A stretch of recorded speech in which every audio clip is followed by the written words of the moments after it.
Well, hello, kids, dreamers, and jammers. Welcome to another episode of Park Streamers Hangout. Let's start with introducing ourselves. Sounds like a plan. Yeah, I'm all flustered now because I'm like so excited.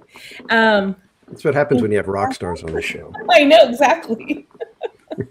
We'll start with Theme Park Casual. Yeah, hey kids, you can find me on YouTube, X, and Instagram, all of them at Theme Park Casual. And Mr. Barry Place 28. Hey Jammers, you can find me on YouTube, Instagram, TikTok, X, and Facebook, all at Barry Place 28. And Cordy in California, you can find me on YouTube, Instagram, Twitch, my Discord, and I think that's it for now. All right, so before we get started, just want to kind of welcome everybody in, and also 5 gifted memberships were sent out from the Park Streamers Hangout, and congratulations to Mitch on snagging one, RJ Leal, Vicky 47, Stevie D in Vegas, and Miss Garcia. Congrats to all of you guys for grabbing those memberships. That's awesome. Who do we have with us tonight? We've got a lot of people here. We got mystery guest. We got Mitch's Art Ventures, Kelly DiMaggio. We got Timothy Prisvara. Is that, I never know how to say that. What's happening to that? Hey, good vibes. We got Weird Old Man, Spaceship Ears. Welcome in. Mouse Girl 1999. Christina H. Welcome. Geofire 2026. EXP. EXP. We got Sabrina Logren. Spaceship Ears. Hello, John. Teacher Tammy D. Welcome in.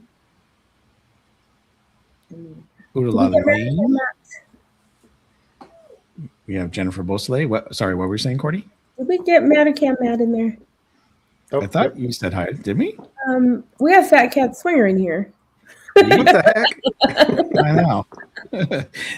Mystery guest, what's happening? Oh, geez, those guys are in here. I know. Hello, Gelato. Hello. Kristen Joe, welcome. Yeah, you guys said Udalali, right? Yep. Hello, Udalali Lane. Park Streamers is in there. Oh. Sanchez, welcome in. Hello, Sanchez. And James Lapsansky, Cruise and Theme Park Guide. Sierra, how you doing? Welcome in, Sierra. SoCal Sports. SoCal. We've got Haunted Minnie, welcome in. Yep. And by the way, just a FYI, so we have Spaceship Ears, we have Sierra in here from Cruise and Theme Park Guide. They're part of the DSN. So if you guys aren't following the DSN, go follow them. Great group of streamers from the East Coast to the West Coast. Yeah, get to learn and find some new streamers as well, too. Mm-hmm. Haunted Mini. We do have Mike Smith has a member milestone of 10 months. Thanks for all the Holy mackerel. Has it been 10 months already? I know. Jeez. That's crazy. Thank you, Mike. And flags in the chat for... Oh my gosh, we're 10 months membership for Weird Old Man. The best part of the interview is Danny, Bobby. I'm sorry, Bobby. Danny, Bobby, Corey. We also have Daisy 2U, and then we also have GV559. What's happening? Right, we get James Lapsansky. Welcome in, James. Good to see you, James. And we've got TJ Magnafee. Tom, welcome. Welcome. Okay. Cool. Awesome. Got a fantastic group tonight. Yes. Thank you all. Now, I'm excited for this one. This one's kind of cool. Like I said, it's like serious rock stars on this show. Right? I know you're like, wait, I've only watched them as, member of the audience and they're on stage. So this is pretty special. Yeah, this is cool. We might have to have them back on for Park Streamers Acoustic Christmas. Ooh. Ooh. I think we need to plan now. Start budgeting now. Yeah. Yeah, right. We need unplugged back. I've been saying that. We need like Cassie B, unplugged so Phat we can Cat have Swinger. unplugged. Oh, that'd be fun, huh? Have Cassie B on too. Yeah. Mm-hmm. That's right, Cassie B. Yeah. CL welcoming. CL. All right. So as you saw, from the thumbnail and all of the things sending out, trying to, just to make sure that you all got the message. But we are honored to have Phat Cat Swinger on the show tonight. And the Theme Park Casual is going to give you a little bit of information on. Yeah. Are we going to bring them on? All righty, kids. Phat Cat Swinger is an American pop 11-piece little big band. Phat Cat Swinger is the ultimate pop/hard swing band led by founder Marco Palos. Their unique blend of rock, swing, and jazz infused with modern sensibilities sets them apart. With a powerhouse 11-piece group, their performances are nothing short of legendary, as we all know. The raw energy they bring to the stage electrifies the audience, getting the crowd dancing like there's no tomorrow. It's Sinatra/Bublé meets Bruno Mars meets Big Bad Voodoo Daddy / Brian Setzer. That is a heck of a combination. It is. Join the worldwide Phat Cat Swinger family and experience the rush of energy and excitement from this incredibly hot and talented band. Recently opened in Las Vegas for Jay Leno and headlined at the South Point, Las Vegas. Everybody, please welcome Marco Palos and Blake Lewis from Phat Cat Swinger. Wow. That's quite the intro right there. Up close and personal. I was just Can I going get someone to to write that for Barry Place 28, please? Hey, guys. say, you guys not only have a good stage presence, but even just a great video presence. It's amazing. Thank you. Thank you. Yeah, I've never thought about doing that. Hey, there you go. Yeah, please don't, Bob. Yeah. Extreme close up. We do that all the time when we're. Well, I do it. I do it by accident. Everybody's looking at my chin for like 45 seconds before I realize, oh, I got the camera on me. Oops. But welcome in, guys. Thank you. Thanks for having us. Yes. Great to have you. Excited. I know our audience is really, really excited to kind of just sit down and have a chat with you all. So this is this is wonderful. So thank you. So let's get down to it. Get down to the nitty gritty. Spotlight. No, I'm kidding. So gosh, I we'll talk more about that later, but just watching, you're going here, you're going there, you're opening here, you get Jay Leno. It's just been really awesome to see all of the exciting things that are happening for you guys. So congratulations. Thank you. It's a good start to the year. Yes. It starts at the end. I'm kind of curious, though. How did you get that gig with Jay Leno?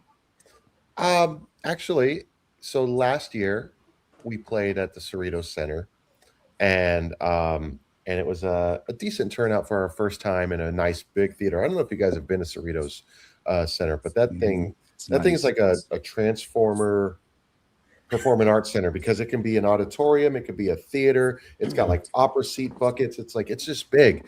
And awesome. So we got to play there last year and do our show, and they loved it, and they said, we love this, but we want you to be seen by even more people. So they actually came up with the idea, said, would you guys be open to opening for someone, maybe Jay Leno?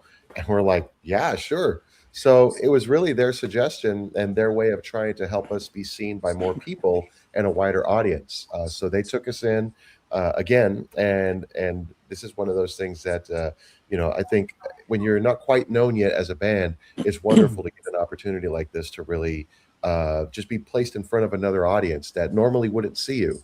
And the great thing was, by the end of that set, we had so many people standing and dancing and super hyped up to see Jay Leno too. So it was a win-win for everybody. Yeah. And he was amazing. Awesome. And he was awesome. yeah. Yeah, that theater's pretty. I think that's where I saw Jesus Christ Superstar. Oh, yeah. years ago, but it was like, I was like, wow, this is like, it's a nice theater. It is. It really is a nice theater. Yeah, Okay. totally. So, just kind of starting at the start, how did Phat Cat Swinger first come together, and where did the name come from?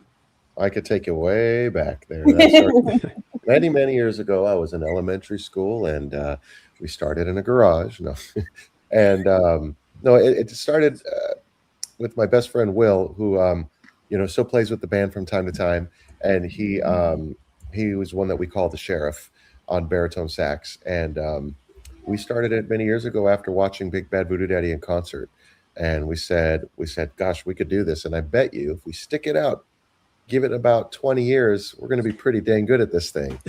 So here I am 24 years later, doing this and taking it all over the world and doing some fun things with it and reinventing it constantly. It's gone through many incarnations over the years, as depending on how long you've been here with Phat Cat, you've seen many incarnations, and that Blake has joined in the last, I would say, 18 months or so, or what would you say, Blake? Yeah, something like that, something around there. I feel like 2024 August was kind of the first like real official Cicada Club performance. Mm-hmm. So yeah, almost that year and a half for sure. Right, and then before that, he made a guest appearance with us at the Food and Wine Festival. That was when we brought him. It was one day it was Blake, one day it was Olivia Cooper Harris, and then then it was Phat Cat, as everybody knows it. And it was Dapper Day. Yeah, Dapper Day. That's right. Yeah. And that was kind of what opened the door. I mean, there was something else that opened the door. And Blake, you could tell them if you want, and if we're able to. But oh yeah, for sure. Well, first of all, we in 2018, Marco asked me to be on the Phat Cat Christmas album, which I was super honored and very excited about that because I got to record at Capitol, where Frank Sinatra and Nat King Cole, and got to be a part of that experience, which was super fun. And then I was on tour with Postmodern Jukebox, and I got a call from this event company to see if I could put together a band for Sharon Osbourne's 70th birthday. Oh, wow. And so I called Marco up and I was like, hey, I got this opportunity. I have all these arrangements that I've done with PMJ and my own, and would you be down? Would members of Phat Cat be down to rearrange some of these songs and be my band for this event? And I took the day off from touring with Postmodern Jukebox, went to LA, rocked for Sharon and Ozzy and everyone that was there, and got to be kind of the host on the mic, and that kind of sealed the deal of rocking with Phat Cat Swinger, And then Marco and I ended up running into each other at Viva Las Vegas here in Las Vegas. I feel like that was 2023? Yeah. Because it was a year before that. It was right before, yep. Mm-hmm. Or maybe that was in 21, actually. Then we did the Osbourne thing. Yeah. And then we hung out again at Viva, and that's when he said, hey, our other singer's leaving the group. Would you be interested in rocking with the Cats? And here I am, baby. Yeah. and for the Disney fam that doesn't know what Viva Las Vegas is, every year for the last, 20-something years, there's a huge rockabilly weekender that happens in Las Vegas called Viva Las Vegas. And it, for years, has invited many of the legends from the 50s and 60s to come back and perform in their, form. I've gotten to see Little Richard, Jerry Lee Lewis, and so many of the greats who had all these hits, who dominated the radio in the 50s and 60s and 70s, and they got to perform at this festival. And so it's just a big event, big musical event. People flying from all over the world. Viva Las Vegas. It's wild. But yeah, that's one of the things that Blake and I enjoy hanging out at sometimes. It's an amazing festival, and Marco's being a little humble, but he also basically runs one of the stages and plays with 7 different bands, and Phat Cat has performed at it as well. But it's a super fun weekend if you're into, the rockabilly, pinup, burlesque world. And the best cars you'll ever see. Classic cars. Best classic shows for cars I've ever seen. So. Wow. Yeah. Cool. We have a viewer, EXP626, who actually just moved to Washington from Vegas, but they're like, yes, we love Las Vegas. Yeah. I did the opposite. I moved from Washington to Vegas. Oh, wow. So you got to balance, right? Yeah, right. I'd like to ask, what are your biggest musical influences? Do you guys stay, within that genre? Do you have like influences that you kind of pull from that kind of infuse and create the Phat Cat sound? We could have very different answers individually and also as a group. I think I'll let Blake start a little bit with this one, and then I can. Oh, okay. Well, I'm definitely all over the place because I also produce bands along with my music, which is more on the pop electronic anthemic 80s. I'm kind of all over the map. I was a Seattle 90s kid, but I didn't get into the grunge. I got more into the electronic, like drum and bass and breakbeat scene.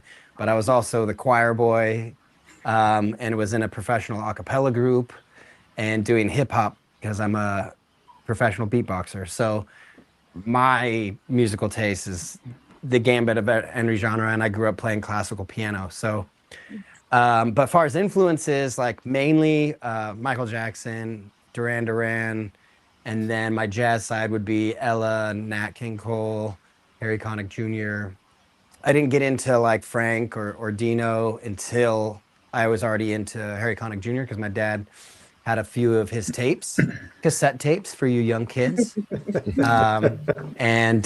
So I would be rocking that, I was definitely pop influence, contemporary, but also a lot of the 80s synth stuff from the UK and various places. I liked anything that wasn't American, except for jazz, So, yeah. Yeah, my influences are a little different in the sense that I grew up with a lot of, I guess, a lot of pop music and mainstream in that my mom loved 50s and 60s and big band. And my dad, he had this really fun, again, cassette tape collection that we'd listen to on our drives and road trips. And so a lot of my influences came from whatever my parents played in the house and then whatever I discovered beyond that. And I remember I was 11 years old when I first picked up the saxophone, and one of the first songs I picked up, I started playing was Tequila. And then beyond that, I was playing In the Mood. Those are the first two songs I learned within my first week of picking up the saxophone. And it kind of came really quick, and I would look for songs that just felt good.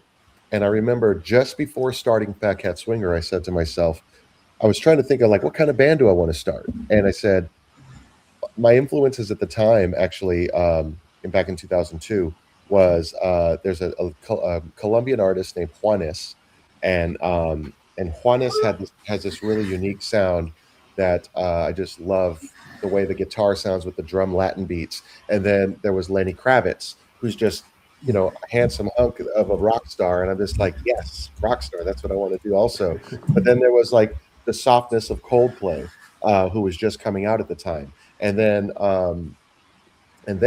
there was Big Bad Voodoo Daddy and the classics, and I thought, I can't make up my mind, which very much tracks when you think about the history of Phat Cat, that we didn't quite fit in the way that other swing bands did.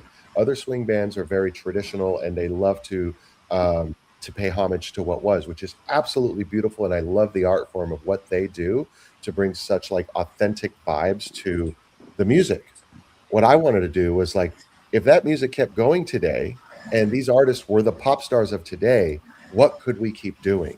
And that is what always influenced me in my decisions in Phat Cat. I noticed Udalati asked about, do we like Disney classics? Absolutely. We have about 30 something Disney classics, but I've got about 17 of them that are recorded and unreleased, and we just got to get them produced and mixed and everything so we can put them out. But they're the ones that you'll hear us perform in the parks. So we have many, many more, as well as some other songs and newer songs, such as, Blake mentioned Michael Jackson being a influence. He's very much mine as well. And I loved the energy and the way that him and like James Brown and these artists, they brought like just this intensity and passion to performance. Like they were just so into it that they became something else almost, right? And that is what has always inspired me as a performer.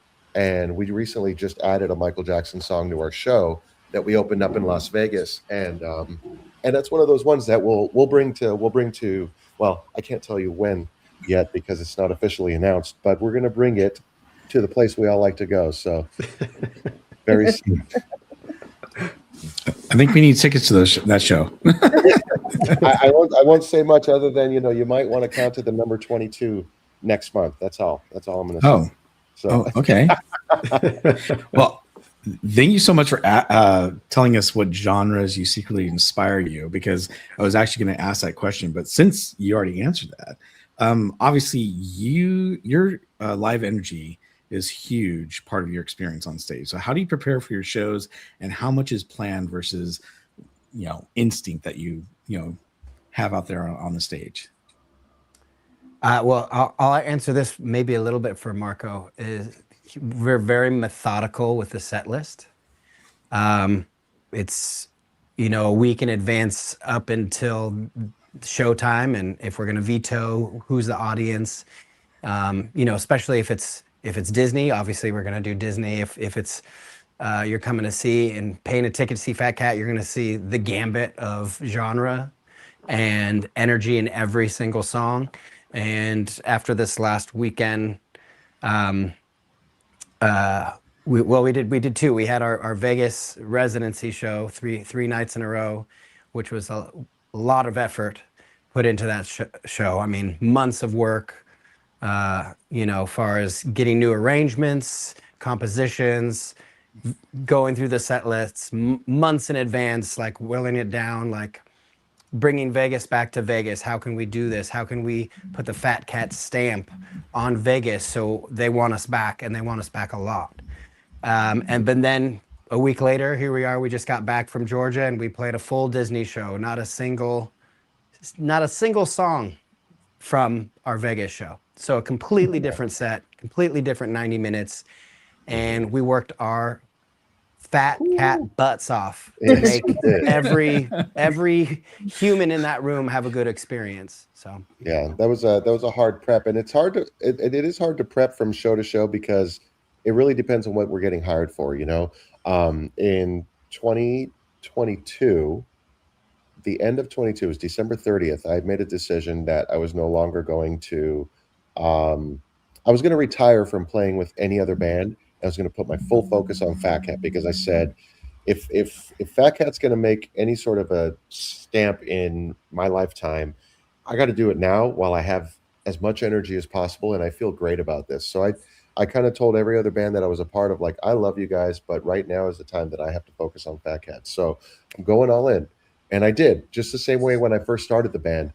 And in 2007, I left all my jobs to focus on Phat Cat, and then in 2022.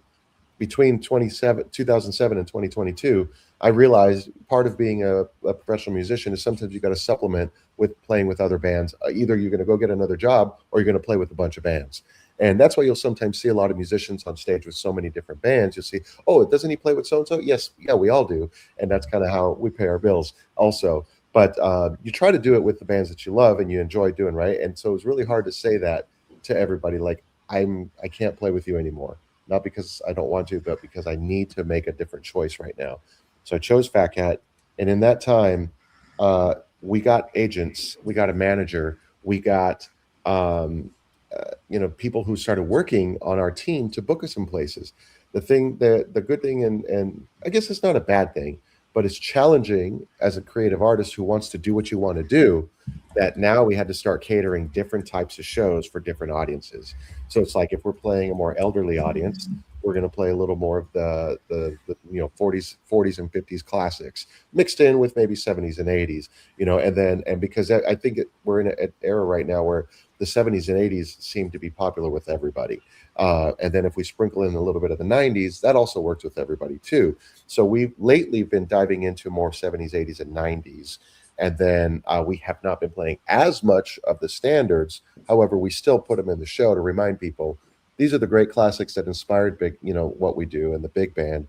And now we're mixing that style with, who is it? Naked Eyes, and Always Something There to Remind Me, and Michael Jackson and Elvis, even, all these different places. So the prep, going back to the original question, the prep for each show, it comes with each song, but I'm a person who chooses songs in our show that I love. And if I love it, it doesn't matter how many times I perform it. I'm looking out in the audience and looking for the reaction of how people are taking that song and trying to give it to them in a new way that they haven't yet experienced. Or if they've experienced with us, how can I one up my last performance? What can I do better? What can I keep doing? And it's like always, it's not a competition with any other band, no other person than myself yesterday.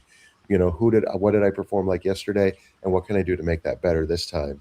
And I'm constantly reading the audience, looking at faces, looking at expressions, looking at the people who just stopped for a moment, and what can I do to, like, I want to hook you guys, I want to keep you here, what do we got to do, and so on. So that's kind of my prep, my thought process behind everything. Well, that kind of brings us to one of the questions that we had about what do you hope people feel when they hear a Phat Cat Swinger song for the first time? Energy. That they're elated, that they're happy that they chose us to come to our show, and that they want to return and tell their friends. We hope that everyone has an amazing experience, because we're having an amazing experience on stage, and it translates immediately. The kinetic energy that's in a room after a Phat Cat show is like, it's just so positive, and that's all age groups. That's little kids to 90-year-olds, and we want that every time. It's like a drug. Mm-hmm. It really is. It's kind of like I guess the feeling is, for me, behind it all is just joy and escape. I think there's so many things to distract us all day long, good and bad. And when you come to our show, my hope is that we can, if you're carrying something heavy, I hope that you feel you can let that go for just a moment and know that you're in a place where everyone's gathering together with something in common, that the vibration of the music. I strongly believe in energy, and I strongly believe in the vibes that we put out as a band are infectious in the best way possible. I think music is one of those universal languages and medicines that help heal so much. So every performance that we do, everything that we do, I try to think about that as well as we put it out there, that it's like, no matter who you are, where you come from, what you've been through, you can come here today and you can let go of the rest of the world, even if it's just for this moment. And I hope that carries you beyond whatever you have to go through the moment you leave this place. That's my hope, is that you carry just the joy that we bring. It's all I want to do, is just bring people together. That's why at every show we say, we'll say, together we are Phat Cat Swinger, because again, together, all together is how we do this. I can't do it by myself. I can't do it without the rest of the band. I can go out as Marco Palos, but I just don't feel, I don't know. I feel we are so much stronger with numbers. So that's why we show up with the band, with everybody together as Phat Cat Swinger. I'm going to leap off of that one because of the way you guys, especially what you just said, Marco, that you kind of want to just you want everybody to leave their cares and worries behind, even for just a moment. Mm-hmm. And for those of us that are, the Disneyland fans, that's kind of what the park does for us, in that, once you cross through those tunnels under the train station, somehow the worries and cares of the day can't make it past. Mm-hmm. So it's very appropriate that I found you guys, I want to say it was probably Sweethearts Night a few years back. Oh, yes. And I was watching a live stream, and I was just like, this band is amazing. And I think the streamer even went back, was like, we got to go see them again, came back for your second set. Nice. But I read that your first gig with Disney was tied to Dapper Day in 2013 in downtown Disney. Yeah. What was that like when you guys got to play, at Disney, and then like take us through a couple of the years until, when you started playing in the park? Sure. So I before that in 2012, I received an email at 8 o'clock at night from something saying Disney Parks holding audition for a new show. So I went and I auditioned the next day. And when I walked into the room, I was intimidated because I saw like the guys, the names of Los Angeles, the people who get hired for everything. And I said, oh my God, like I didn't feel like I was worthy to be in that room. But I go and auditioned anyway. And I got a call back.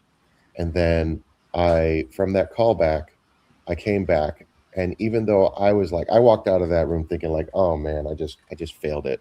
There's no way they're going to pick me. These guys are beasts of musicians. They're just the best.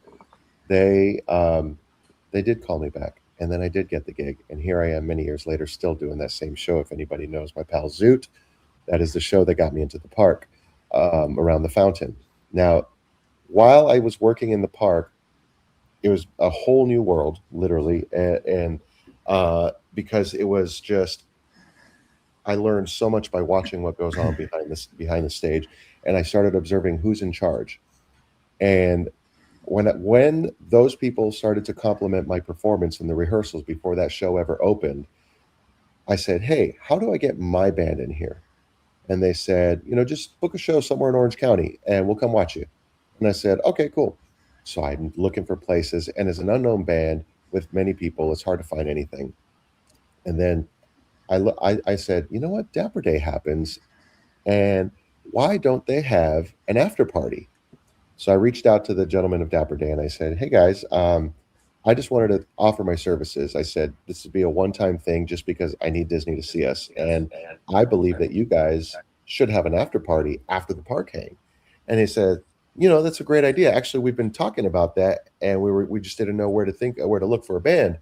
So we teamed up, and they let me provide Phat Cat in one room, and I did like a little jazz organ trio in another room, where it was like this B3 organist, a drummer, and myself. And so I was jumping from one room to the next, to the next, to the next. And on that original Dapper Day, this was the first time they had a after party. It was called Folly. And so it all came together. And I remember the booker of Disney at the time, he's retired, he's long retired, but he comes into the room. I see him walking. I'm like, guys, he's coming up the stairs. And we're already playing. And we go into our version of I Want to Be Like You. And there we are, we're doing our thing. We're all jumping up and down, and the whole room starts jumping with us and everything. And then he looks in the room and he's like, oh, this is great. And he goes, Marco, I love it. I'll call you. And he leaves. Like 30 seconds. He was there for like maybe 35 seconds, 45 seconds, whatever. And then he was like sold. So then I get a call, but we didn't work until 1 year later. And it was like waiting for that opportunity. And if anything that this band has shown me, it's patience. How important it is to have patience. And yes, you could try it. Sometimes there's places where you need to create your own stage and do your own thing, and there's places where you got to be patient. And if you want to get anywhere with this, this wonderful organization that we love and takes us to a place, you got to be patient. And we were patient, and we played from there to downtown Disney, and we did what I call paying our dues for 4 years at downtown Disney until the booker who brought us in retired, and the new booker came in, and he said, he surprised us. They always watch. You never know when they're going to show up, but they're always watching. He comes up out of nowhere one day and he goes, Marco, I appreciate your band's work ethic. He goes, the way that you guys treat this like it's $1 million concert. He goes, and I see that you're trying to make the greatest experience for everybody. He goes, have you ever been interested in wanting to work in the park? And I said, absolutely. I said, that's why we're doing this. That's why we've been here for 4 years, paying our dues, waiting for this opportunity. And he says, great. I'd like to bring you in to the Food and Wine Festival. And so that was 2017, I think. So 2017, they bring us into the Food and Wine. They offered us 14 days to play the first that Food and Wine Festival. And that began a whole new era of Phat Cat, because we go from being a garage band to now we got to polish ourselves up. We got to polish up to the standard of Disney, like the Disney standard. And in my mind, I'm thinking like Disney is like everywhere. they're world known. Like if you're at this level now, if you're on the Disney stage, you got to be better than better. You got to be as best as you can. And so we took every opportunity to try and tighten up our show and add things and figure out ways to make our show. And they told us, they said, just so you know, you're in competition with roller coasters and food and people who've spent thousands of dollars on their, to be here on their vacation. So don't be offended if people only see you for 15 seconds. And I said, and leave. I said, I'm not going to be offended. I see it as a challenge to make them stick and stay around. And I said, we're going to build a crowd somehow. I don't know how, but we're going to do it. And over the years, as you've seen, we have been building a crowd and become somewhat of an unofficial little attraction there that I'm eternally grateful for, because of the way that the Disney family has grown with Phat Cat. Just always brings a smile to me. And it's one of those reasons I hope we can, even if they change the format as they have in the last few years, I hope that we can still continue to make appearances and to have that connection, that Disney connection. And if not in the park, then maybe someday we take the family outside of the park and, something. But, we love going back there and reconnecting with everybody. So. That is awesome. I love hearing stories like that. Like you said, Yeah, the patience is amazing, and thankful that you guys had that to be able to do that. Oh, yeah.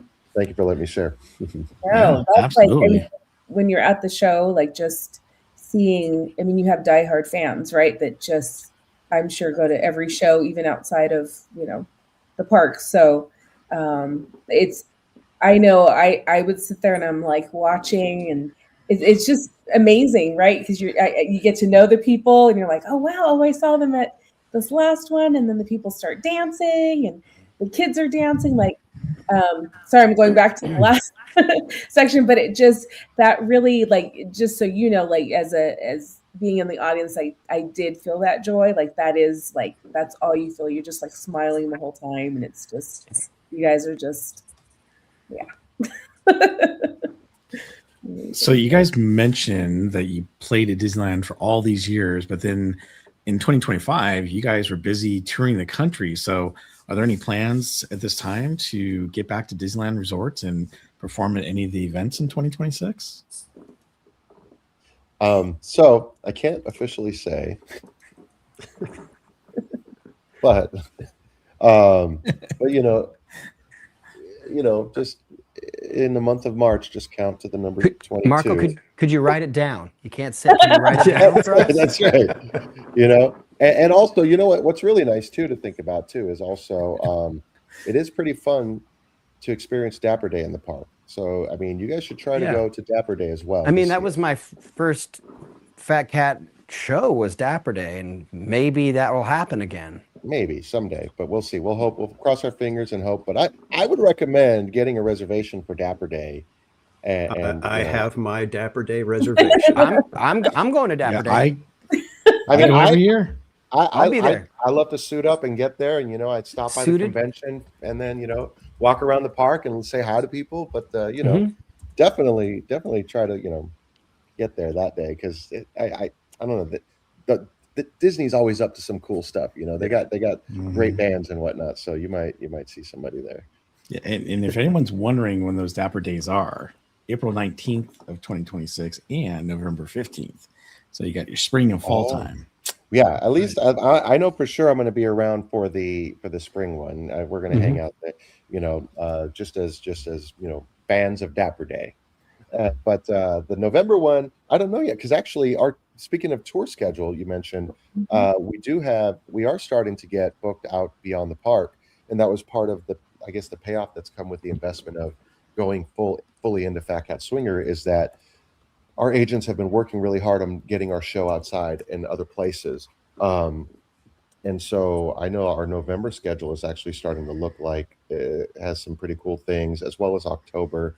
And then February next year, we're going to be out on the road for a few weeks, or March actually. So we're going to be out and about. And it reminds me, I need to update our website so that we can have all our dates on there. But yeah, so the tour schedule, as we continue to try to gain recognition beyond the park. Whenever we go to a new town, one of the things I say, if you haven't heard of us, it's probably because we've been the last 8 to 9 years within the walls of Disney, And unless you've been at the parks, you probably don't know us, and this is our first time meeting. So we tell them about the Disney history of, how we've been able to build shows in there, and it gets people excited. I like to think it's also another nice little validation when you're for people who don't know the band, because a lot of people still don't know the band. So we're working hard to try to change that. Vegas is also another door that's opening that opportunity there. Mhm. Yeah, Definitely. Awesome. So, what's a goal that you have as musicians that you haven't checked off the list yet? Oh, that's a good one. One that's been on my list since I was like 18 is to play Red Rocks. Oh, nice. So that's one, and I was so close to that. And I got asked to play Coachella with this electronic group in like 2004, and I passed, and that was so dumb of me. So I was like, I didn't know what it was at the time. You know what I mean? It was like, it wasn't what it is now. You know what I mean? But that was like 2004. So that would be cool too. Phat Cat and Coachella, baby. I've actually had that odd, like, it hasn't been like an ultimate dream, but it was one of those things on my checklist of hopes, is to be the I don't care if it's a daytime slot or just be the odd band at Coachella that is like, what are these guys doing here? But this is awesome, and it fits, because I went to a festival. The coolest festival I think I've ever played was Bottle Rock Napa, and it was the very first one. And that first one had, I mean, you look back at that lineup, you had just an incredible amount of musicians. And my favorite thing was that the security system was not yet figured out. So my artist pass got me everywhere. I watched the Black Keys from the rafters of the stage looking down on them. I watched, Zach Brown Band from the VIP pit. I watched, a Train from backstage sitting down, and also what's the girl, Brittany Murphy? What Brittany? I'm sorry, I don't know if it's Murphy, but she sings that song. You better hold on. Alabama Shakes. Some of them from the backstage, just sitting down on the stage watching them, and so that concert was one of my favorite ones. And to be a part of that, something like that, would be a dream for me. To see, but the big ones actually Disney related. One day I would love to play in front of the castle, be it for New Year's Eve or some sort of a Christmas special, whether we're backing up, I don't know, Ricky Martin or somebody or anybody, and just like the MCs, but be the band in front of the castle for that. That to me is That'd be cool. That to me is one of those things that's almost as big as like the Super Bowl. Like, honestly, to be able to have that, because for me, Disney's a big dream, and so to get to be a part of the culture there is huge. And someday, Hollywood Bowl, the Greek, and then even the way that Big Bad Voodoo Daddy played Super Bowl, they had a little blip. Even if we get one little moment like that, that would be so great. Yeah. Yeah. Oh, that's. I actually saw Big Bad Voodoo Daddy just before they went big. I would go to the Derby and I would actually see them play there. And yeah, it was like, I think I caught like 3 shows, and then next thing you know, they were like one of the biggest bands. Yeah, they had their moment. Yeah, it was crazy. That was fun. I'm not a musician, but one of my bucket list things is to be able to go to Tomorrowland Terrace and be able to ride the stage as it comes up. Just be able to play drums while it's going up. It's like, that would be a dream for me.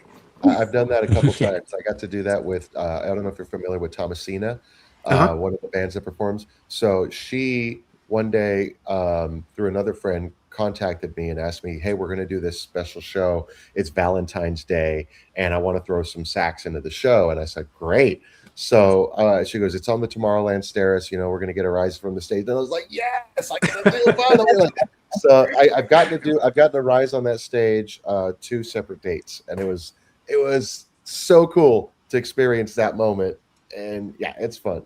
Awesome. Yeah, like I said, I've seen that stage since I was a tiny little guy, and just that's always been one of my dreams, to be able to ride that stage up once. Oh, nice.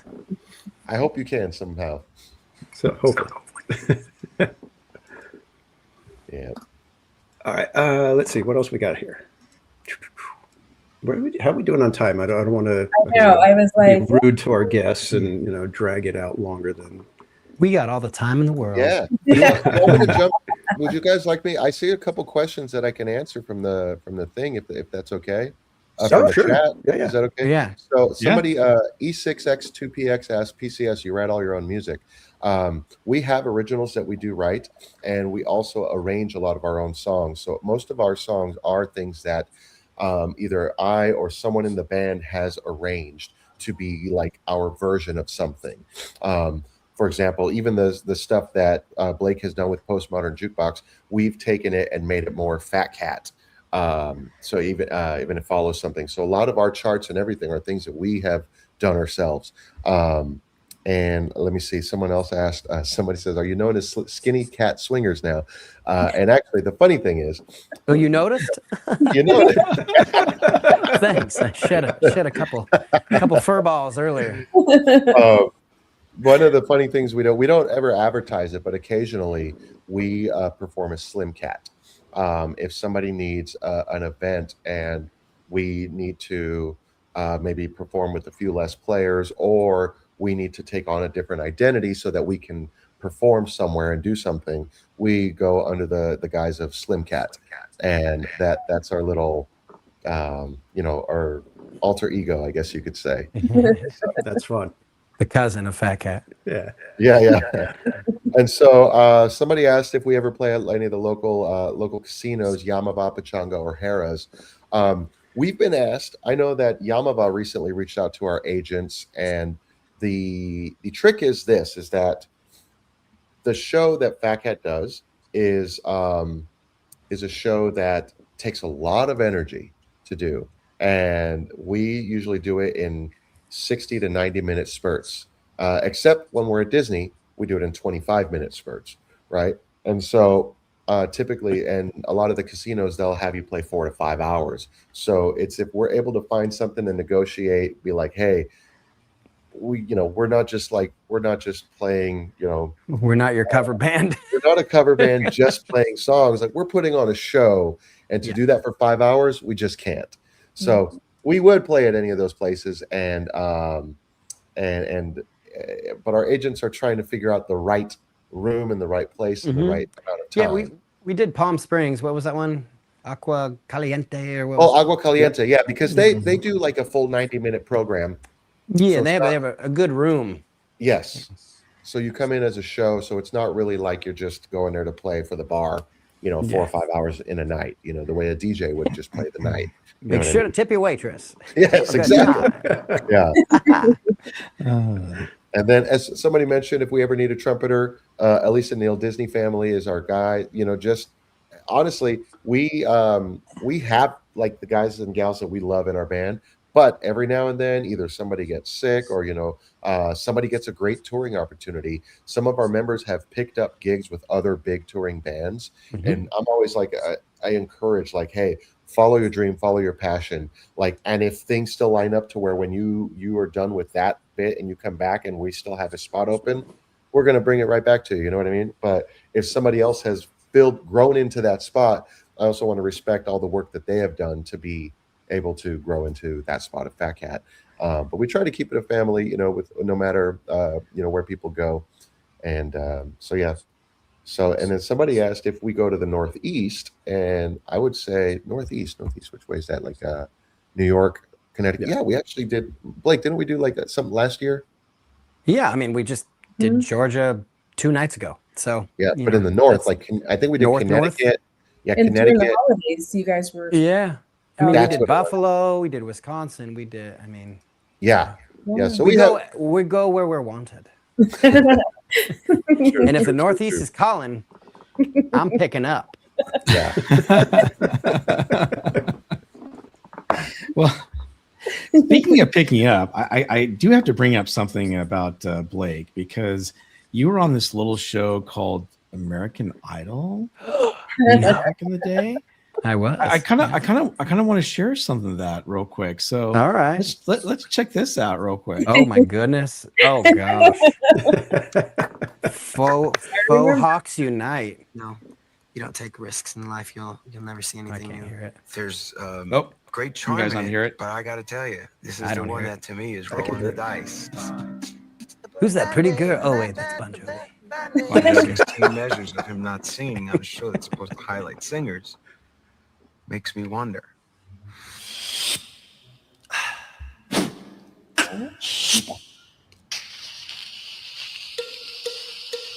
Shot through the heart, and you're to blame, darling. You give love a bad name, bad name, bad name. An angel's smile is what you sell. You promised me heaven and put me through hell. Chains of love got a hold on me. When passion's a prison, you can't break free. Call now. Oh, you're a loaded gun, yeah. Oh, nowhere to run. No one can save me. The damage is done. Shot through the heart, and you're to blame. Nothing you give love a bad name. Okay. Wow. That was a classic right there. Yep. Oh my And goodness. now here's the funny I thing. remember. It's taking me back. What's that? Well, I totally remember back in the day watching American Idol and going, "Oh, that's a cool guy." I totally loved how you did the beatbox and everything, and I had no idea you were going to be on the show tonight. So, Oh, amazing. Surprise. Oh, good one. Wow, you're taking me back to memory lane. That was a Jeez, challenging week. That was what season 6 of American Idol, I think. Wow, that was a long Yes, time. sir. 2007, only 19 years ago. It was awesome though. It was very cool. And were you like runner up? I think. I was, yeah. Yeah. Wow. Please vote for me. Yeah. Crazy times. I don't know about you guys, but I always felt like the runner-ups, with the exception of Kelly Clarkson, I always felt like the runner-ups were the real winners. Mm-hmm. Yeah. So Kelly wrote, "I voted for you. Thank you." Yeah. So it was such a weird experience because the only reason why I did it is because it was live. And then when I got there, they tried to manipulate you and put you in their box, and so me and the producers didn't get along great. Wow. And that performance is what kind of solidified me in telling the producers to F off, because I was the first person to really arrange his own music on that show. And every time they told me to do something, I said no. And I'm like, I got to represent myself. You know, if this is a voting show and if I get voted off, it will be on my own accord, not because you told me to do something. So I was like very rebellious, and then it worked out in my favor because America liked my arrangements and performances. I'm known as the beatbox guy, even though I only beatboxed maybe 3 times for less than 30 seconds, but they kept showing it, you know, which was like also just surreal, and like, you know, they're making me, it helped, but it also like made me very angry because I was like, this is an art form and you're just turning me into a gimmick. But at the same time, I'm doing good, but you don't know if you're doing good because they don't tell you who's voting for you or not, you know, and you're just like, every week you're just like, am I going home? Am I going home? Yeah. And my only strategy was just to be myself, say thank you, and never talk back to the judges. And to this day, I still have never seen my season of American Idol. Really? Never seen it. Until now. Well, you can see the performances on low quality YouTube because there was no HD back then, you know. That's how old I am. Or social media. I mean, we had MySpace, and then MySpace was gone, but it was so surreal. I mean, every day was a gift, you know. It's like, oh, cool, I'm in a room with, you know, Quincy Jones, talking to him for an hour and a half. Oh, hey, Bono, like, name drop. It was like every day there, you know. It's like weird to say out loud, but I was like, that's what happened every day. It was like, who's coming by? Oh, we're filming this segment with Tony Bennett. What? Cool. Oh, hey, you know, Gwen Stefani, I have to sing to her? Like, what the heck? What is my life, you know? It was crazy. It was nuts. And I had the most fun. Good. That's awesome. Awesome. Yeah. So there's a little tidbit for him. Thank you for sharing. Blake, did you go to Inglemoor High? Sure did. Yeah, somebody from the comments is mentioning it, but that's not far from them. What up, Viking? Go Vikes. Go Hawks. Go Seahawks, baby. Go Hawks! Yeah! Let's go. Yeah. Oh, Oh, wow. Ah, Yeah, Blake and I both have a little Washington history. Blake was born there, and my dad was in the Navy, and we lived a little bit up in Washington for a good while growing up. And so Blake and I didn't connect there, but we both have Washington history, so we got a lot of love for it. Right. Pacific Northwest is the best. Yeah. love that. Well, I think we want to go to something just a little fun. It's like a fun rapid fire questions for you both. So we'll just kind of each throw one out at you and just whoever wants to answer first. And this should be. You do get more points if you answer first, though. Yeah. Okay. Did you supply buzzers? Yeah, I know. Leaderboard and. All right. So first question: vinyl or streaming? Vinyl. Favorite Okay. Disney soundtrack or ride music? Ooh. Marco knows the rides more than I do, so you answer that one. I'll go next. Oh, soundtrack, I'm going to say probably Encanto. I love the Latin flavor they brought to that, and they brought Carlos Vives to that. And, of course, you got Sebastian Yatra on that. It's just beautiful. And as far as a ride, Blake, did you want one? Oh no! You go.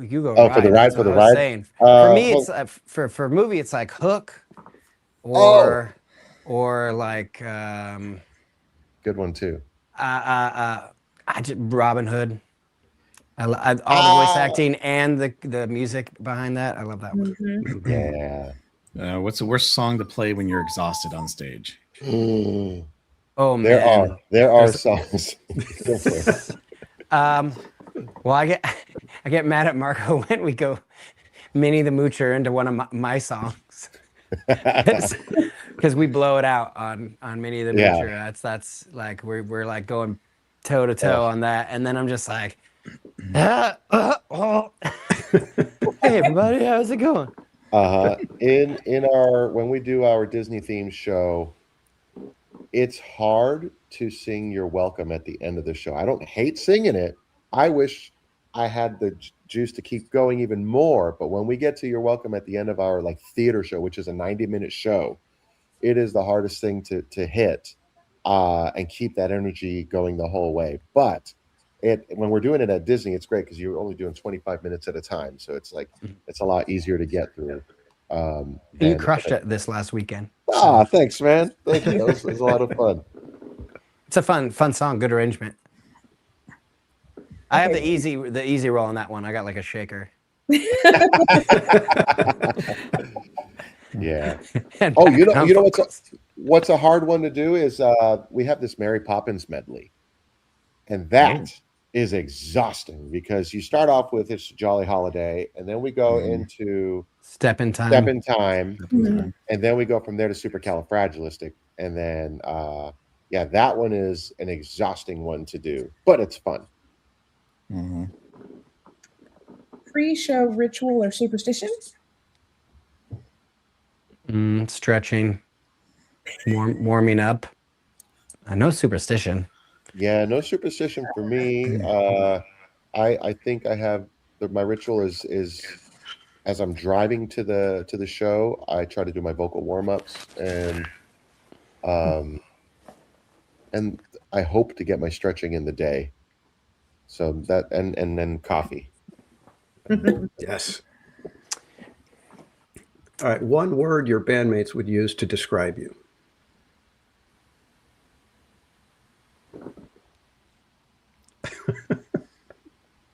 Weird. Okay. And lastly, what's your dream venue to play? Oh, I already said mine. Red Rocks. Yeah, for Red sure. Rocks, right? Yeah. I think either the Castle or Super Bowl. Oh, and my new one would be actually, because Red Rocks has been there for 20 years. I would say the Sphere here in Vegas. Ooh, yeah. Oh, That'd yeah. That'd be insane. That would be. And I almost did. I almost DJ'd it last year, and I had a gig. Oh, So, Oh man. but that would have been pretty wild. More That rapid would be fire pretty awesome. questions. Or rapid fire. we're ready. We're ready. Bring them. Bring them. Bring it. If that Even gets more a rapid. cocktail, what would be in it? If there, what kind of cocktail? Any kind of cocktail? Who's serving? Blake or I?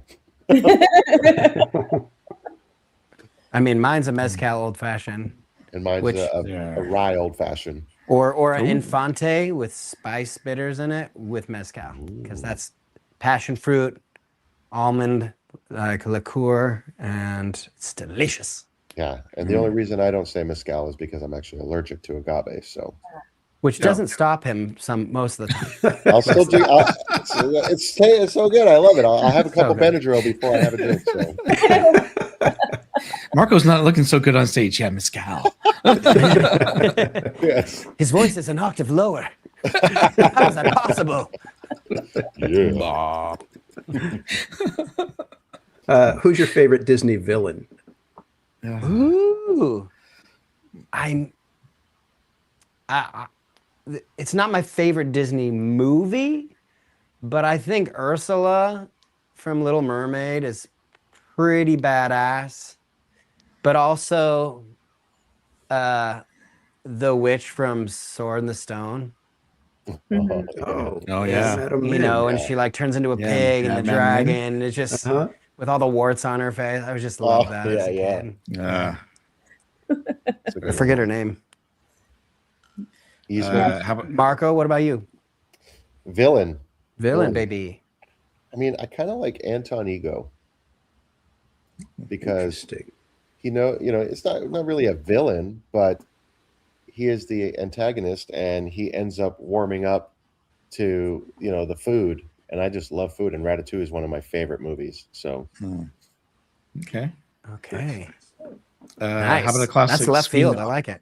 Yeah. How about a classic swing icon you wish you could jam with? ooh, I mean, Ella Fitzgerald for sure. I don't know. I mean, she's a jazz icon. I don't know if it would be swing person. Yeah, she swung. She swung with the best. yeah, of them. Ella Swing, yeah. I for mean, sure. yeah. So Ella, hands down. Like, if I could scat and beatbox with her, and that would be incredible. Then next Yeah. up would be Nat King Cole, 100%. Nat King Cole for sure. He's my all-time favorite jazz singer, and I love Nat King Cole. And I kind of secondhand got to perform with the son of one of my legends, and Louis Prima, who did King Louis in the Jungle Book. I played with his son for 12 years on stage, and I got to be the Sam Butera. And through that gig, I got to technically record with Louis Prima and Sam Butera, both, because Capitol Records has the archives of all the recordings, and they pulled out Sam and Louis, and there's a duet that we did. You can look it up by Louis Prima Jr., and it's called That's My Home, and Louis Prima Sr. is on that. When we recorded to it, Sam Butera was also in my ears as I was playing, and we later did another one, which I'm technically not allowed to say because it hasn't been released yet, but you could recognize it from the movie Elf. And I got to play with both Louis Prima Sr. and Sam Butera. And on this one, whenever the record label finally allows them to release it, I'm actually duetting with Sam, and Junior is duetting with Senior, and we're both like doing this really cool little moment. And so it's the closest awesome. I'll ever get to duetting with a legend. How Nice. cool is That's that, awesome. though? Wow. Yeah. Thanks. Good question. Yeah, that was awesome. Cordy, More you're up. rapid fire. Let's go. Let's go. I'm ready. Make it Move here. Faster. Over here. Over Yeah. here. Come on. Okay. We'll see. I guess we've kind of seen the suit jacket on or off by the end of the night. Always off immediately. on. This dude just wants to be sweaty all night long. It's how I stay stay in shape. It's my spot. It's my personal sauna. I walk around with my own steam room. No thanks.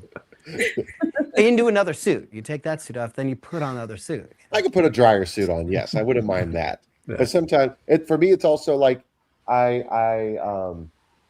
it's like once you put on the suit, it's also kind of like in a way, it's my like superpower in a way. You know what I mean? It's like I feel like I could be anything when I'm Phat Cat Marco versus casual Marco here. You know, and so it's like keeping that suit on until I get home and it's time to get ready for bed. That's the way that I do it. Yeah, he wants to be Superman, and I want to be Bruce Wayne. Iron Man. Bruce Wayne still looks good. Yes. Different kind of suit, you know? Yep. The best compliment you've gotten after a show. Oh. God. It's funny that he's like, if I do have an idol, it's from this person, but I've gotten multiple times like, you remind me of Robin Williams. And he's like one of the reasons I do what I do. So that's a big one for me whenever I get that one. Mm-hmm. Or the best compliment I actually say that's even tops that one is like someone comes to my show that had never seen me or never seen Phat Cat, and they're like, whoa, what did I just experience? That was crazy. That was incredible. Like, I'm gonna tell all my friends about you. Like, that's the best compliment anyone could ever tell me, and I think Phat Cat in general. And then they come next time and they bring 10 friends, and we're like, thank you. Nice. Yeah, I would say for me, probably one of the most meaningful ones that I ever got in our early days, and I've gotten this compliment about 2 or 3 times. In our early days, we would do some senior homes, and we would play there, and we'd go in there, and I remember this lady coming up to me. She says, I feel like I've lived my life already, and I was ready to go, but you gave me another reason to live. And she started coming to more concerts, and she would come until eventually she passed away. But I remember one day she invited me. She goes, would you come over to my house for some coffee? I'd like to play some records for you. And so she came and she showed me her old record collection. And yeah, she came until she passed away. But that compliment, you gave me another reason to live. And that I've heard that 3 times in our career, that our show gave somebody more life. And that's one of those ones that I don't know if I can top. It's like that to have that. I mean, I'm getting chills now remembering it, you know, the look in their eyes when they're telling you that is just, there's nothing like, you know? Yeah. That's crazy. Yeah. That's a good amazing. One. I used to perform at the Ronald McDonald's house a lot for kids on their, you know, on their way out, you know, and it's just like, so hard. It's like your best performance ever, because you're so vulnerable and so into it, and you want to give them like the best experience possible. And you know, ooh, that got me right there, Marco. Yeah. Wow. Yeah. I do have one that I just remembered. Well, and was crazy. That will never happen again.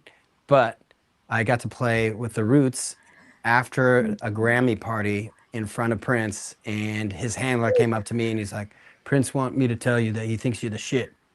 And I was like, and I just did like a little thing. I did Lottie Dottie with my boy Dougie Fresh and MC Light with the Roots in front of Prince and Black Eyed Peas and all these people, and you know, the only crazy white boy on stage, you know. And that was a crazy moment for me. I was like, he's here. I didn't even know I was there.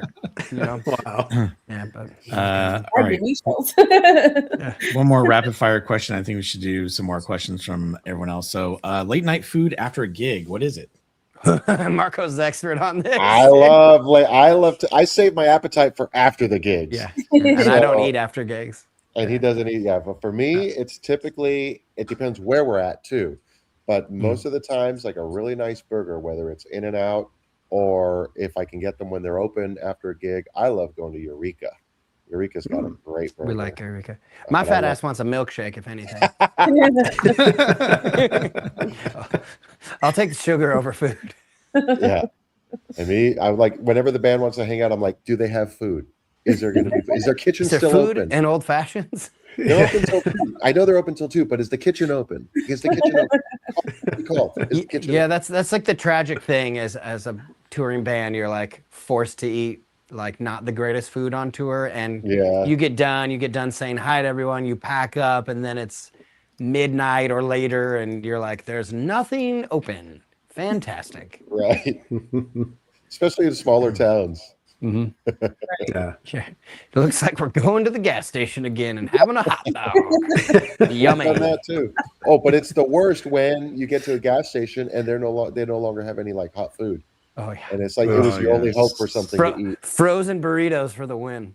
Or but then you have to go with like a hotel lobby pizza, which is the worst. Oh, it's not even worthy of being called pizza.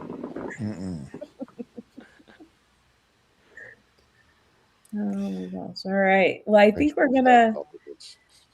we've got more questions from the audience. So Yeah. Let's bring him in. great job.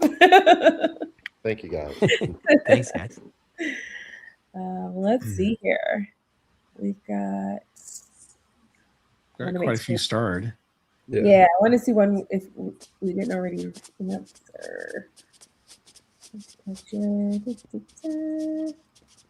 Oh, we have a comment first. We've got Lynn Mousekull. Tainted love. Dum dum dum dum dum dum dum dum. Sometimes I feel I've got to run away. What a great song. Yeah. Yeah, you don't stop. You can go ahead. I'm kidding. If we didn't have a delay here, I'd give you guys a performance here, but I know we'd get off sync here. We actually just did that. We just did an acoustic version, like Blake and I just improv'd a version of Tainted Love on the news the other day. We were in Las Vegas, and She just put us on the spot. They put us on the spot. And so we like, that was on one of the morning channels. We did an improv version Fox of 5. The Way You Make Me Feel by Michael Jackson. And then a few days later, we did another news performance, and we did, what was that? We did Always Something. Was that one, or Come and Get Your Love? Oh, we did Come and Get Your Love. I think it was Come and Get Your Love. That's right. And then we did Tainted Love for the casino. Yeah. I'm realizing that we're going to have to get good at figuring out how to interpret our songs with just you and me. Since you and me are the ones that can always do like the interviews and the news stations. I think you should bring your sax next time. Maybe. Because then I could do a beatbox thing and you can switch off it and we'll figure it out. We'll figure it out. We got that. Yeah.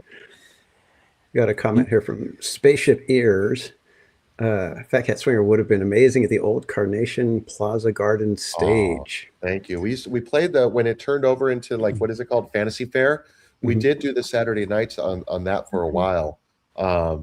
Probably, I would say, I think 2018 to 2020. Like, so we did 2 years of that because it never came back post 2020, so, but we did at least 2 years of that, I think. And that was a lot of fun. Oh, very cool. Did we get this one? What's your favorite song you have performed with Phat Cat Blake? Oh my goodness. Well, I'm really biased, but my song that I wrote, which is a new Phat Cat song, and was a deciding factor for me to lock arms in holy matrimony with Mr. Marco Palos and the Phat Cat Swingers. Because I was like, I got really tired of postmodern jukebox because they don't do anything original. And it was like a big thing for me to step away from them. And, I've had my tenure with that band. And so I was like, I don't want to be with anyone that doesn't do original music. And Phat Cat's original songs are fire. They're all great. Like, if you haven't listened to a Phat Cat original, you're missing out because it's some darn tootin', rootin', good music. Come on now. So within 2 days, Marco was like, surprise. And he's like, here's the arrangement of your song that I never released. So it's kind of a Phat Cat original because I've never released it. So very cool. It's called More Than Friends. So I'm biased on that. But one that's not mine, I mean, I mean, we already kind of talked about it. Tainted Love Tainted and Always Love. Something There. I like all the 80s stuff. I'm an 80s kid, so any like cool synth arrangement turning into a big band swing thing is A-okay with me. Got another question. What was it like playing Dollywood? Ooh, okay. So that was cool. I drove my van out there because I wanted to make Tennessee feel like home. So I drove the van with 3 band members, and the rest of the band member flew in. And we get to Dollywood, and what was nice is they gave us a theater that was basically home for the next month. And when we arrived there, it was like this. They gave us dressing rooms, and it was just really nice. Everyone is so sweet out there. The best way I could describe it, it's like that. It's got the charm.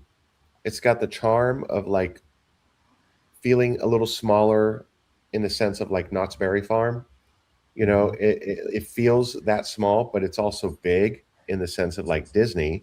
And they're getting a lot of good ratings that are actually so in some areas topping Disney with the guest experience in some areas. And it's been, when we got there, just extremely nice. They gave us a place to stay. They gave us we had Airbnbs nearby where we got to live and for the whole month, and we just commuted 5 to 10 minutes into work every day. We did five days a week, 3 shows a day. And it was just a beautiful experience. Everyone was so nice. Like, they know that I love coffee, and as a farewell gift, they bought me a Dolly Parton coffee mug and two coffees from their local roasters. One of them, who's also a musician that performs at Dollywood regularly, and he has opened up his own roastery in Tennessee out there, and the artistic cup, I think it is. But so just extremely nice people, and I hope we get to go back because that was a really nice place to call home. Speaking of other theme parks, have you played Knott's Berry Farm? You know, if you look up on YouTube, you will see a version of Phat Cat playing Yumi and the Bottle Makes 3 with Snoopy dancing with us at Knott's Berry Farm. This would have been right before we got into Disney. So that would have been 20, maybe 15-ish, I think, or so. And yeah, we did like 1 or 2, like one summer there. And it was 15. I remember now. It was 15. We did one summer there, maybe like 4 shows, and that was it. Yeah. Oh, that would be awesome to see you guys on summer nights or something like that. I'm just going to assume that since Snoopy was dancing with you guys, it was a bottle of root beer. Yeah. Maybe some boysenberry sarsaparilla or something. Yes, exactly. Yep. I think we both tried to show the. Go ahead. Yeah, sorry. Go ahead. Do you buy your suits at the Zoot Suit shop on Harbor Boulevard? That's El Pachuco, and I love them very much. Our original singer, the very first singer Phat Cat ever had, did buy a Zoot suit or 2 from there. His style was always, he liked being the Pachuco. He had the full-on Zoot suit with the hat and a big long fedora. And I always chose a different style when I picked my suits. And as you guys can probably see, like I like the sparkly stuff. I like the shiny stuff. So it's very different. But I have not personally bought a suit from them just because it's not necessarily like the style that I would wear on stage. But we have had it on the Phat Cat stage before. Okay, so did you hear that? He likes to wear the glitter suits, not me. So I think that we're going to have to bring Marco into the Chalk Walk team so he can wear it. So I'm under scrutiny here, Marco, because I was told that if we raise $1 million for the Chalk Walk for our team, I have to wear a glitter suits. They're not so bad. You can borrow one from Marco. Yeah, I got over 40 suits in the closet. We can pick one. Yeah. Look at. I think I need to leave this conversation. I'll be right back.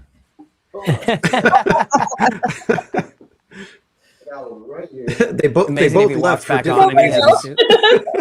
There you go. Look, that's not bad. No. Although I think Bob leans more toward a gold glitter. It has to match his glitter. Yeah, he's got the glitter conductor hat. So no, silver was no. That's Gold. not glitter though. That's cool. It's not That's gold, just- but it's gold shiny. yeah.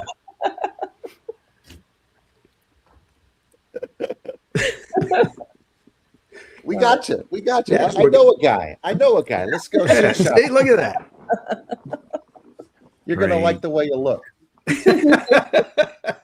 I guarantee it, right? Men's Warehouse. Oh boy. All right, let's take a little bit of heat off of Bob, and we'll just go right to Marco. And can we take a moment to appreciate the stash? Thank you guys. That is one awesome beard and stash.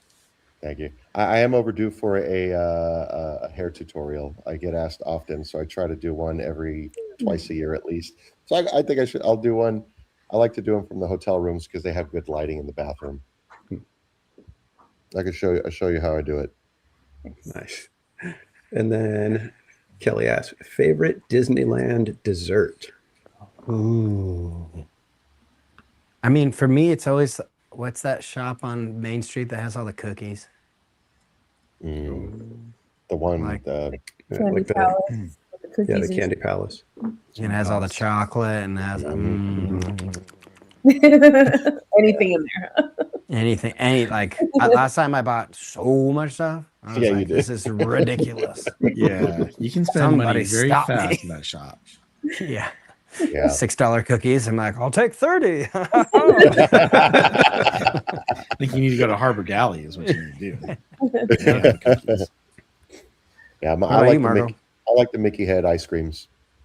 Those are Nice. especially from A classic. Gibson Girl. I like them there because they're just soft enough, and like they're just soft enough. Like whereas you get them from the cart, they're like flash frozen, right? Right. But if you go to Gibson Girl, they're ready to eat. But you got to also eat it kind of quick because it does melt kind of quick. So Well, they're hand dipped, fresh. I haven't- So yes. are they? I haven't tried the hand dipped Yes. ones. Oh, see, I would like that too.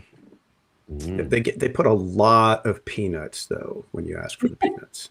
A lot of peanuts. I don't like nuts in my dessert. Yeah, me either. I'm with you, Blake. My dad used The to make cookies strawberries. all the time with nuts in it. I'm just like, why are you doing this to me? Yeah. Danny and Cordy always freak out because I always get a strawberry and cream frappuccino with extra strawberry puree. Wow. They will literally at Starbucks list like 12 extras on the receipt. Oh, My receipt's like You're a like- CVS receipt. Keep going. Yeah. A little more. Yeah. Yep. More. No, you Yep. can keep See? going. See, Blake, you would like that drink. Yeah, the non-existent taste of coffee would be my flavor. Yeah. Well, I don't drink coffee, so- see, I don't. Well, see, we're getting along well because I don't drink coffee. Would have to have all of the sugar in. All right, chat. Any more questions for you? Any other questions, anyone? Any more questions? Let's see. Oh, there was. I don't. Did you guys answer this one already? Do you write your own yes. music? Yeah, I did answer that one. We do have originals, like you heard. Blake has his original, More Than Friends. I've got a few originals in the show that we do. We do our originals more at Disney than other places. Lately, as we're getting discovered in new cities, we don't bring as many originals as we do at Disney. But yeah, we do have that, and then we arrange our own arrangements. Cool. And then Amy said, "Y'all are great. Hope to catch a show in the park." There we go. Yes, Amy. And Hope take a look at those reservations around Dapper Yes. Day in April, and potentially that one day that it's like if you put 2 2s together in the month of March, you might just find yourself a cat or 2 or 9 or 11. funny because I suddenly made a reservation for some day in March with 2-2 on it. And it's funny, I usually stream on Sunday, so Nice. Yeah, we both stream on Sunday. So perfect. so you may have some stalkers that day. I mean, streamers following you. That day. Nice. We're down. Yeah. Bring them all. Bring them all. This is just a comment. Kelly says, "So cool seeing musicians, especially ones I know." Very cool. Krista Jo. Oh, there we go. Oh, Are there any instruments you want to bring into the show that you haven't yet? The tuba, definitely the tuba. Oh, the tuba. Gordon plays tuba. Oh, that's right. Yeah, Tuba solo in our future. tuba solo maybe. I would like to see a percussionist. Would be super fun. Fun fact: we did used to have like our first album that I'm looking for the masters so I can recreate it. That first album we had percussionist on, and we did the first early days. We used to have a percussionist also on the show. I do miss that sound. But then we'd be a 12-piece band. Yeah, but special shows, Yeah. Strings would be cool, especially for a Disney show. Like if we had a Yes. full Yeah, there Disney you show go. and there was a dope string arranger that wanted to string arrange around all the Phat Cat charts, that would be fire. Pew, pew, pew. I would be stoked about that because I love strings. So that would be a lot of instruments. Yeah. Even if Yeah, it was a kidding. quartet, you know what I mean? So, fun fact: during the Panini back in 2020, we were unable to gather for a while, and there was a moment when I said, there's got to be a time. How's everybody doing? You guys doing okay? And I reached out to all the musicians I knew, and I said, let's do a big orchestra recording. And I said, how are we going to do this? I said, I was just contacted by somebody who has a large room that could fit all of us, and we'd have more than enough room to record in. And so we did. We went into this place, and it was huge place, and they took us in, and we recorded an orchestra version of a song called Think Pink, and it's the only Phat Cat Swinger orchestra recording that exists. And it was just a one project. A burlesque performer friend of mine was looking to do that song, and she sent me this version, and I said, I have a crazy idea, but I think we could make it work. And we turned her demo into a full orchestra for her, and then she ended up making we did a video together, and it was one of the videos that played in the drive-ins that was playing, when people would go out to the drive-ins for a little while for entertainment. Very cool. Very nice. Mm-hmm. Got to send me that one. Yeah. It's on iTunes. Look it up. Think Pink, Phat Cat Swinger. iTunes. Is there anything you guys do as a band to create a sense of community? Yes, I think a lot of things, but I'd love to see what Blake thinks first. I mean, I feel like the Disney experience, for me coming in as a new guy into the band, it was just like, whoa, like it was like instant family. So I was kind of blown away by that from my first Disney performance with Phat Cat. So they already have a community from that experience, and it just keeps building and building.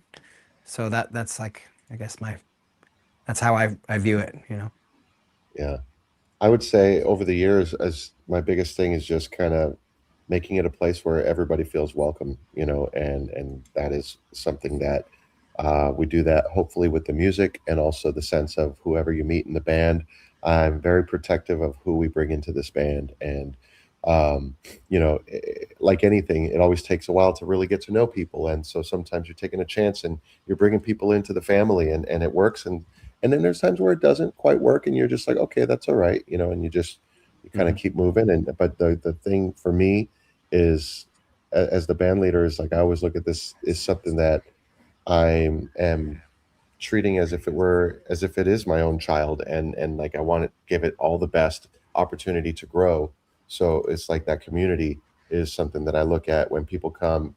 And back when we used to give away the pins, we would give the pins. And one of the things I would say is like, if you wear this pin when you come to the park and you see somebody else with it, chances are they're going to be a pretty cool person. And you could probably talk and get in common. And we've seen friendships form from people who didn't know each other, but met each other at the Phat Cat shows at Disney. And so in that sense, I feel like we have had many opportunities to continue growing community. And I hope that we continue to do that no matter how little or many more shows we do inside or out of the park. I hope that that's something that everyone feels still when they come to our shows. 100%. I concur. A comment here from Amy at Disney. As a music lover, I appreciate all that you both do. Y'all are super talented. Thanks, Amy. Thank you, Amy. We love you. And then, go ahead. Oh, the high desert. Yeah, that's so once a year we play in the hometown that we started in, which is Apple Valley. And in Apple Valley, this last year, I think our person who's been sponsoring us, they retired and they moved to another state. So I don't know if we'll have a sponsor this year or not. But we've been doing this concert for 20 something years now. And every year we go there and we do the one show, and it is fun. It is a very small town thing, and kind of a way to kind of bring back where we started it all. With another comment from GV559. I couldn't have a cool mustache like that because I'd be constantly twisting it like a villain in a silent movie who just left a damsel on the train tracks. Very I like this specificity of that. I love it. I did twist it a lot when I was growing it, like in the beginning. Now it just stays. And you guys rocked Apple Valley. Thank you, Geofire. Thanks. We had a lot of fun with that. Yeah. Yeah. Cool. What was the other one? Oh, Redlands. Yeah. Oh, Redlands. Yeah, Redlands Bowl. I don't That know was if any super fun. Redlands I think it was Bowl my favorite gig of last year with Phat Cat. It was awesome. super fun.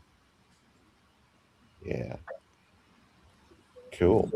Any other questions before we Last question? take off? Yeah, you guys have been awesome. When are you going to release physical copies in streaming of your originals?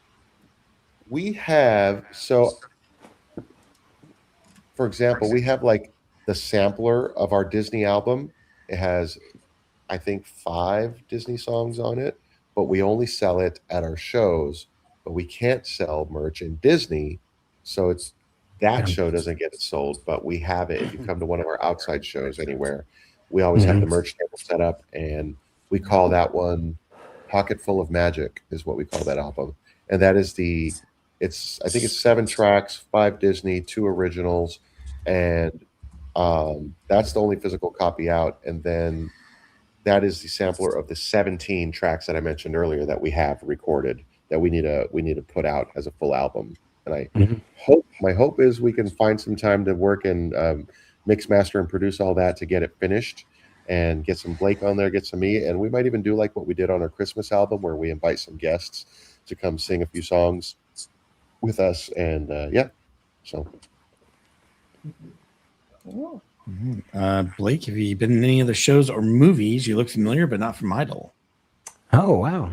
Yes, I toured with Postmodern Jukebox for, 5 years, but I was almost with them for a decade. And then, way back, I was at a professional a cappella group for 4 years. And then right when COVID hit, unfortunately, I was with a cappella groups from Pitch Perfect and the Sing Off, and I was the host of a a cappella show that toured the nation, and then COVID happened. So that was a super fun tour, and just beautiful vocalists, and that was the last gig I had before joining Phat Cat, was that tour and a Postmodern Jukebox holiday tour. Yeah. Nice. Place where you vowed to never perform at again. Oh man. There was this. Can I swear on this? Family friendly. A dump that I played right after like the height of my fame and my first tour with my first album, and I played some really, really, really, really bad place, and like I was like, why did you book me here on my tour? And all my fans were like, ew. I don't remember the place, but yeah, I fired my agent after that. But yeah, so I don't remember the name, but it was, I don't know if I remember, it was Boston or it was Connecticut. It was somewhere out that way. I'll never play that place again. I think the hardest thing the place I would like to not have to play again, unless somebody sets it up for us, is probably the Queen Mary. Sorry, Queen Mary. Because Oh man. I don't know if you know, I don't know if you've ever done an event there, but the load-in process to get there, and if one of those elevators breaks, as they have, you have to climb stairs, you have to go through little skinny hallways, and we got a lot of stuff to carry up. And Yep. we've done weddings on the Queen Mary before, which are fun, but it's one of those things that I'm just like, oh my gosh, it is so much work. I don't like, I just props to the people who, if you ever go to a concert at the Queen Mary, please appreciate the work that goes into putting on those shows, because it is a lot of work and not enough pay. Yeah, So, not enough Phat Cat roadies. yeah.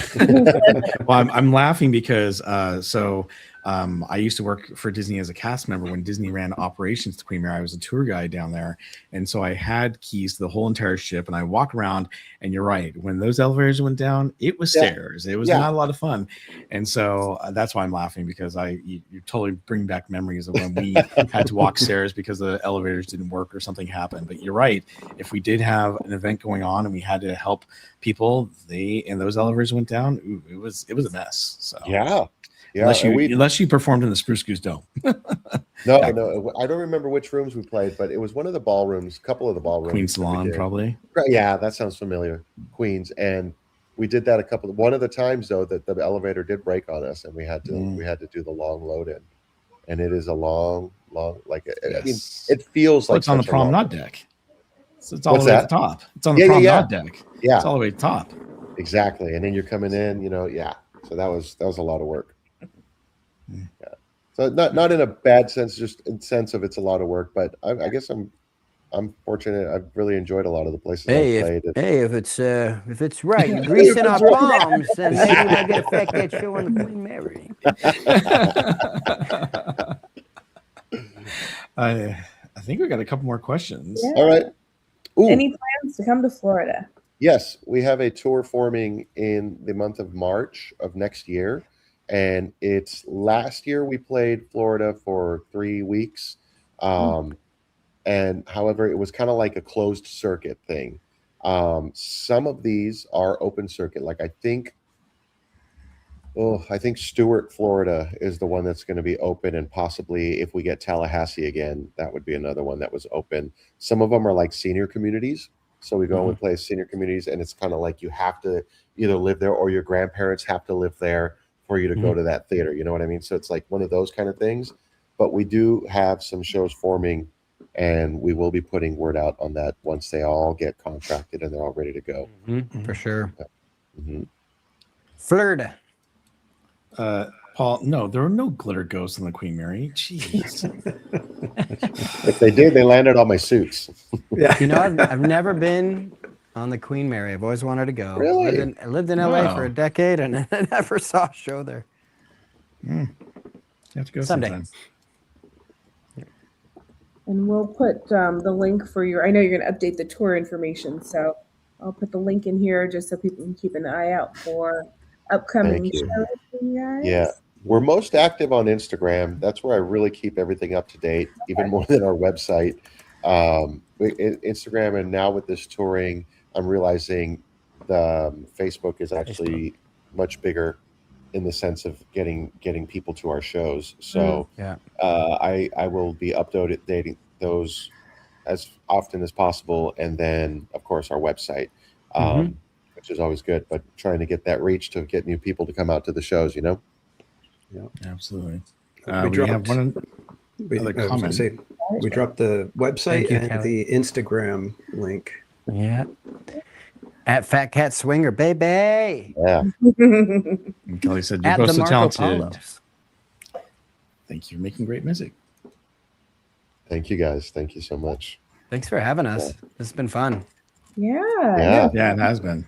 Thank you both for coming on the show, and just I know everybody, like I said, was so excited. So it just was a pleasure to have you guys on. And Yeah, you should have seen Danny was like fanboying all evening.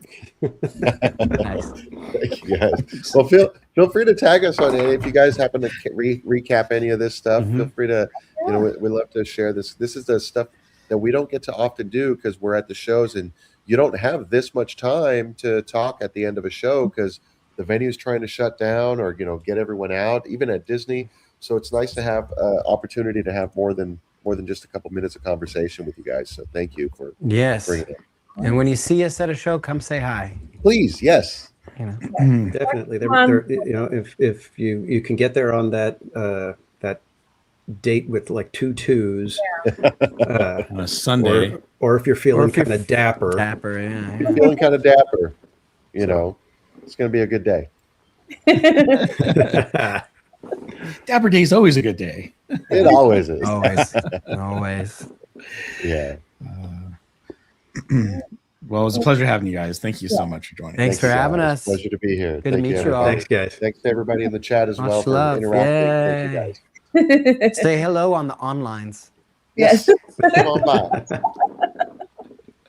Au revoir. All right. Have a great night. Awesome. guys. Thank you Bye. again, guys, and we will see you guys at the show hopefully soon. All righty. Thank you. Bye.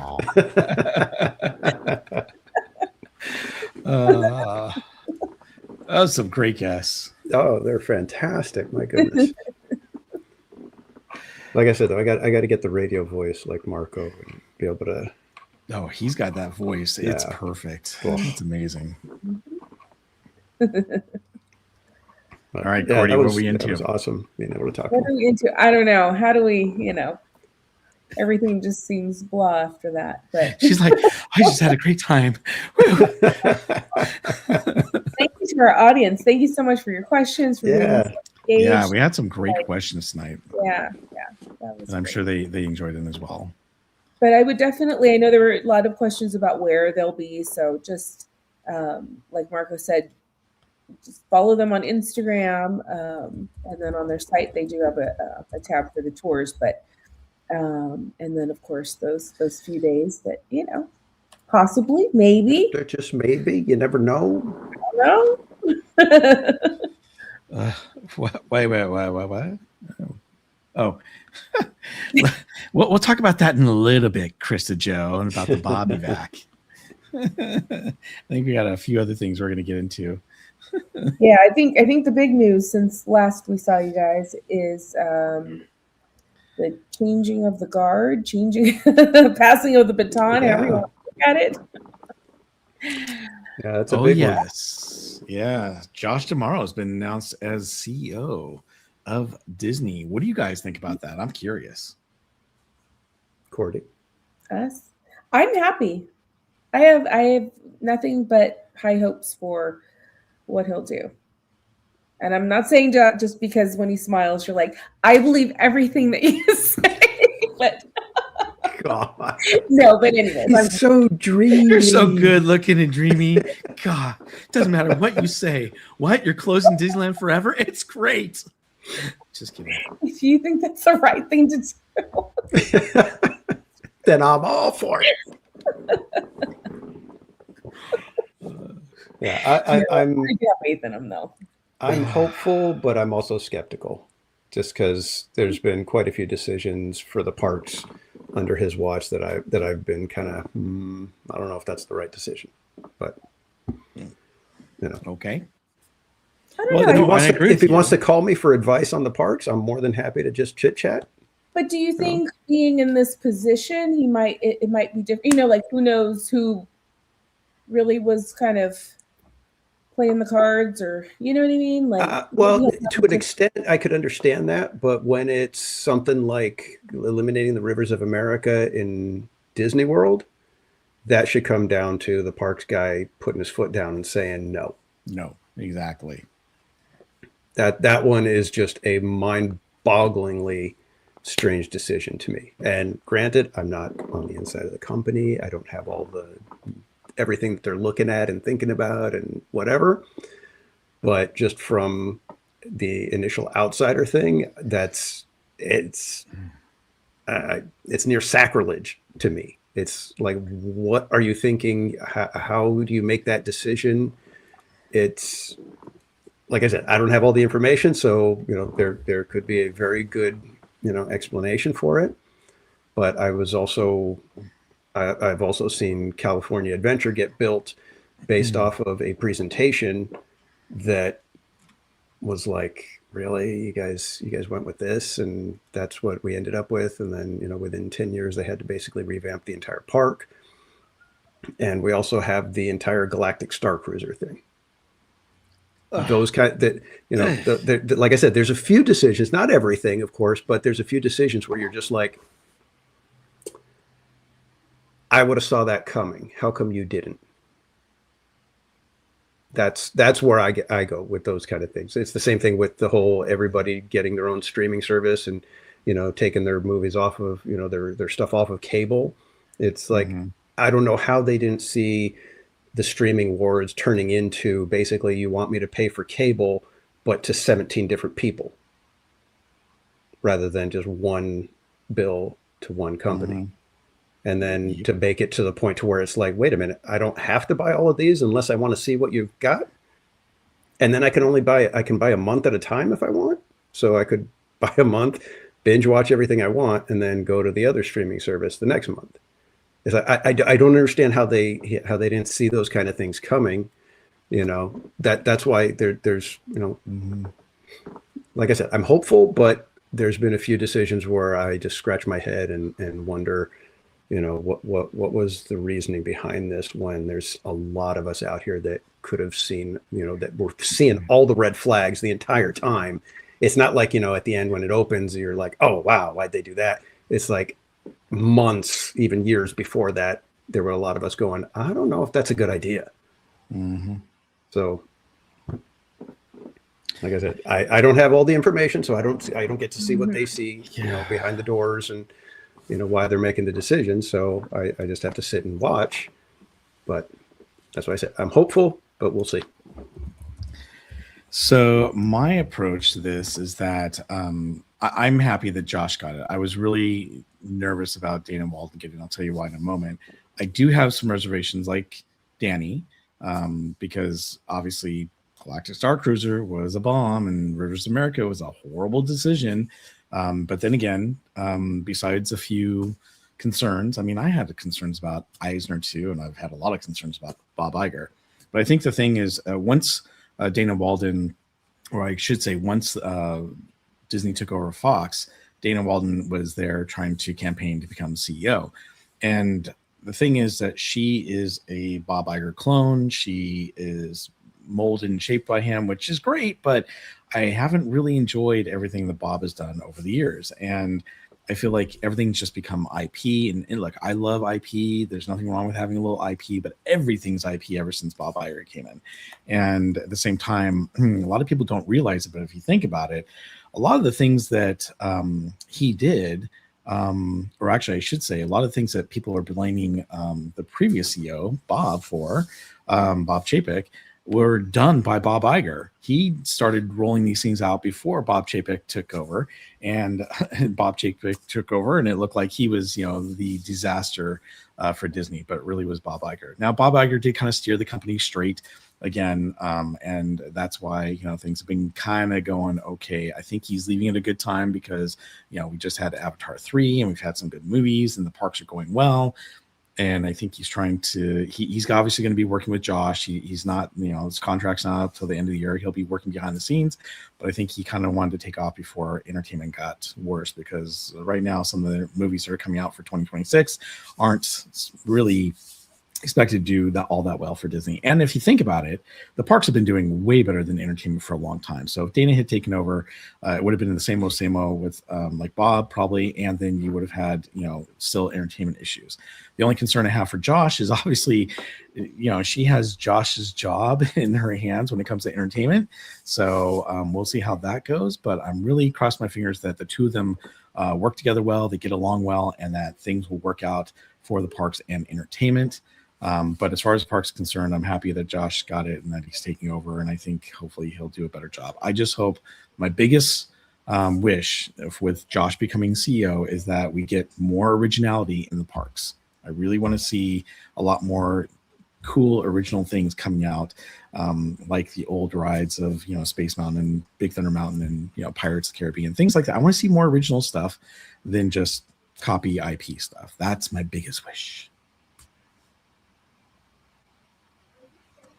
That's it. Whoa.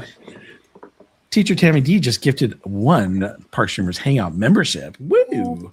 And who did that go to? Oh, that went to Daisy to you. Whoa! Congratulations! Please in the chat, please. Yay! You got access to all of our cool emojis now, Daisy. So make sure you use them. Very, very cool. Thank you. Yeah, I guess that's one of the problems, for me is I lean to the parks when it comes to Disney. So, it's like all the other stuff, it's like, just go figure it out, but don't mess up my parks. You know what I mean? So it's like I'm very hyper focused on the parks, which is probably a detriment just because the company is so, it's this giant conglomerate of all these different entities. And I tend to, as long as my parks are okay, then, you can do whatever you want with all the other stuff. Oh, I know. Lynn, I would love to have a revamp of Tomorrowland. But I don't think it's going to happen anytime soon. Yeah, it's on the back burner. Yeah, with everything that they've got going in DCA and all the other Disneyland Forward stuff, Tomorrowland's probably going to it's going to be what it is probably for another 10 years at least. Well, it'll be interesting to see because there's so many things that are in the works, already that are already right. Like these things are going to happen. So it takes, I don't know what would be kind of more of an instant or something that would happen really quick, in the next year or two with. It's such a bummer because the Tron thing, it's like it's such a niche fan base. It's like it's not this gigantic appeal. What? Just kidding. Let's just be honest. It does it. The movies don't, but when they put the coaster in, everybody loves it. Mm-hmm. If you could get the soundtrack and the feel of Tron Legacy, even Tron Ares, if you could get that feel at night, I think Tomorrowland would be a place that would be hopping, especially if they were able, and I'm going against everything that I would want, but I would put End of Line Club in Tomorrowland to be the other side of the park of Oga's. And if you did that, you'd have your sales for drinks and food that would probably just skyrocket for a couple of years at least. And you'd have a perfect reason to do a Tron overlay only at night. Mm-hmm. That, as the sun goes down, it basically does the same thing like Main Street and Radiator Springs. Lights come on and it's a completely different feel. And to me, that would not take a lot of effort because you wouldn't be adding attractions. All you would be doing is adjusting some of the lighting around the area, and that wouldn't take too much.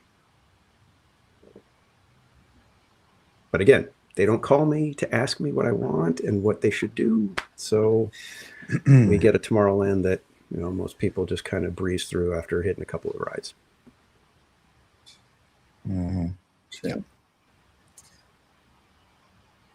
Yeah, I know, Mitch. I know. That's why I said I'm going against everything I would want. It's like if it was up to me, the alcohol would stay over in DCA and we wouldn't have anything in Disneyland. But if we want to get stuff done, that the genie's out of the bottle on that one. So.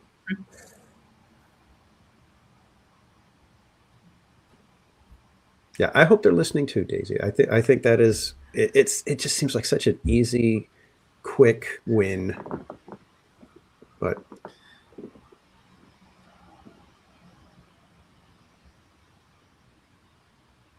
and thank you for that large round of indifference, guys.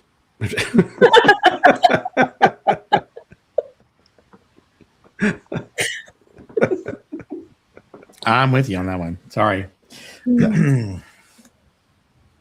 What is even tomorrow?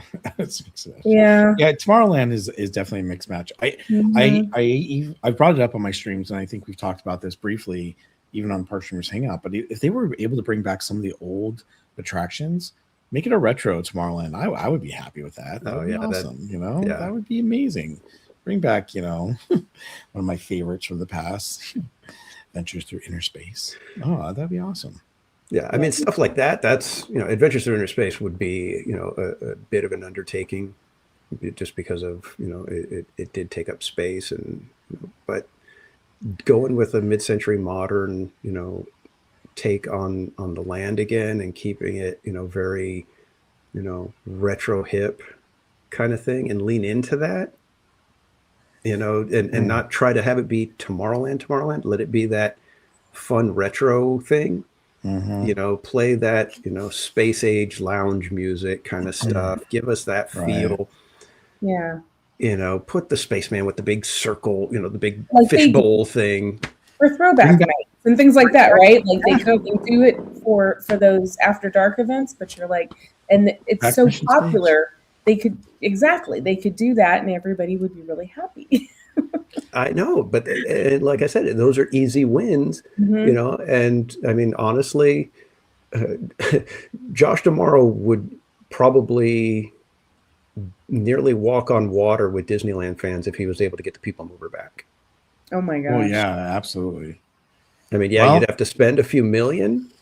Well, but like I said, after that, he would have a good solid 3 to 4 years of people saying, I don't know about that, but we did get the people mover, so let's just kind of keep going. It's like, well, look, it's true. My source said 2 years ago it's coming back. It's not the it's not the redo that we want in Tomorrowland, but at least they're going to bring people mover back. And then that didn't happen. And of course, we're getting Coco and Avengers Campus and Avatar Land. But what's really scary is Krista Joe saying this. Oh my gosh, Bob and I are on the same wavelength. That's scary. Thanks, Krista Joe. Yeah, I mean, there's a lot of things at Disneyland happening that make me think somebody that loves Disneyland has been making some decisions. Tapestry of Happiness was one of those ones where I was like, whoever did this loves Disneyland and knows why people love Disneyland. It's like it was a perfect blend of nostalgia and the feels. There was this, and it didn't feel like, oh, you had to be like an old person to get it. Like, if you weren't at Disneyland in the 70s and 80s, you're not going to get it. It wasn't like that. It felt, very up to date, very now, but also had that element of looking back the right way. And then you've got that new line of merch with the carrot, the little sky buckets, the Skyway planters. You've got the maps. You got that. So all on that. I was just like, okay, this person, whoever designed this, knows what Disneylanders like. Right.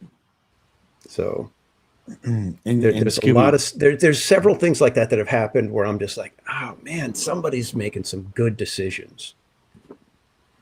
I would love for them to bring Cap Neo back. Who knows if there's any rights, music and whatnot that they would have to do. But I mean, that would be amazing. But that's my issue, is that there's so much wasted space in the Disney parks, even in Disneyland and DCA. I mean, think about it. They have the theater that Captain Neo used to be in, and they're not using it. The last time they officially used it was Path of the Jedi. And that was how long ago? Oh my goodness. That was like way too long ago.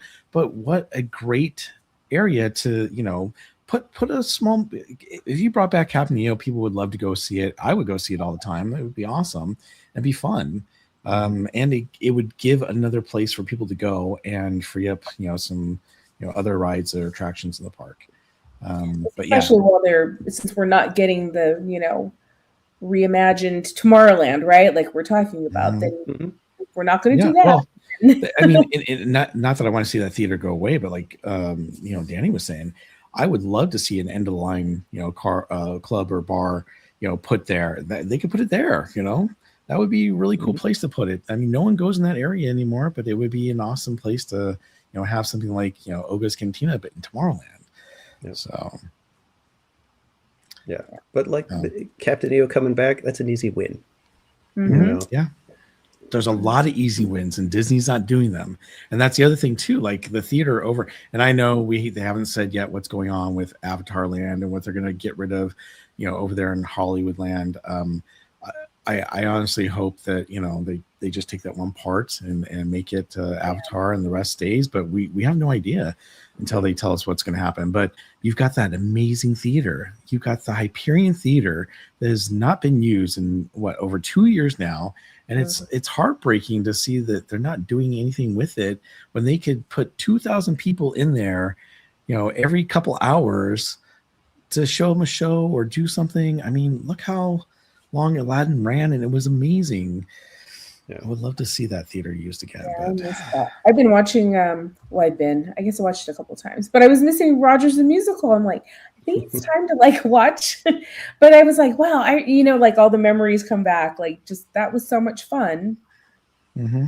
And I don't know. It was so the only memories I have over there now is Ernesto de la Cruz when it comes to, Oogie Boogie. That's it. Or picking up your magnets. Exactly. I was going to say, or when they've got a little special thing. Or if you have to buy a popcorn bucket. And there's our segue. That popcorn bucket. Oh my goodness. That thing, and it was like, okay, they did the little, the thing on Instagram where they, kick the wheel out, put the bucket in there.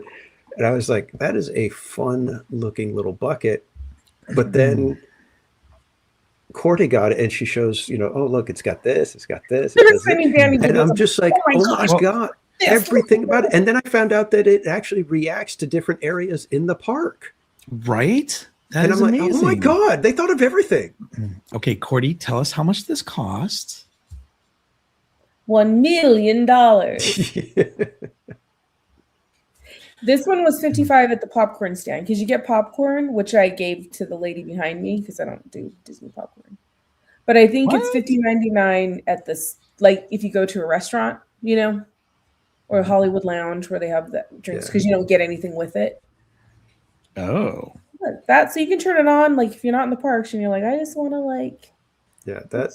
Let me tell you, the line yesterday at DCA for those buckets was insane. And it's funny too because some are longer than others. They were all long, but some are super long. And I just couldn't believe it. It just blew me away. And as much as I wanted to get one yesterday, I was like, nah, I'm not gonna do that. I'm not waiting. On Friday, they were waiting turns. Do I need to see how fun that looks? The swinging buckets. Oh, and then it has, yes. It's got the little bucket that does that. I'm telling you, they thought of it. I thought it was just little, the buckets would sweep. No, they've got the ones that actually move on the. It's like the characters on them. That's one of those things where I'm looking at that going, that is somebody who understands the park. Yeah. Somebody that loves theme parks and Disney parks. That is the kind of bucket we want. Because I'm sitting here. Didn't get it. I was gonna no, I'm not doing it. I'm not doing it.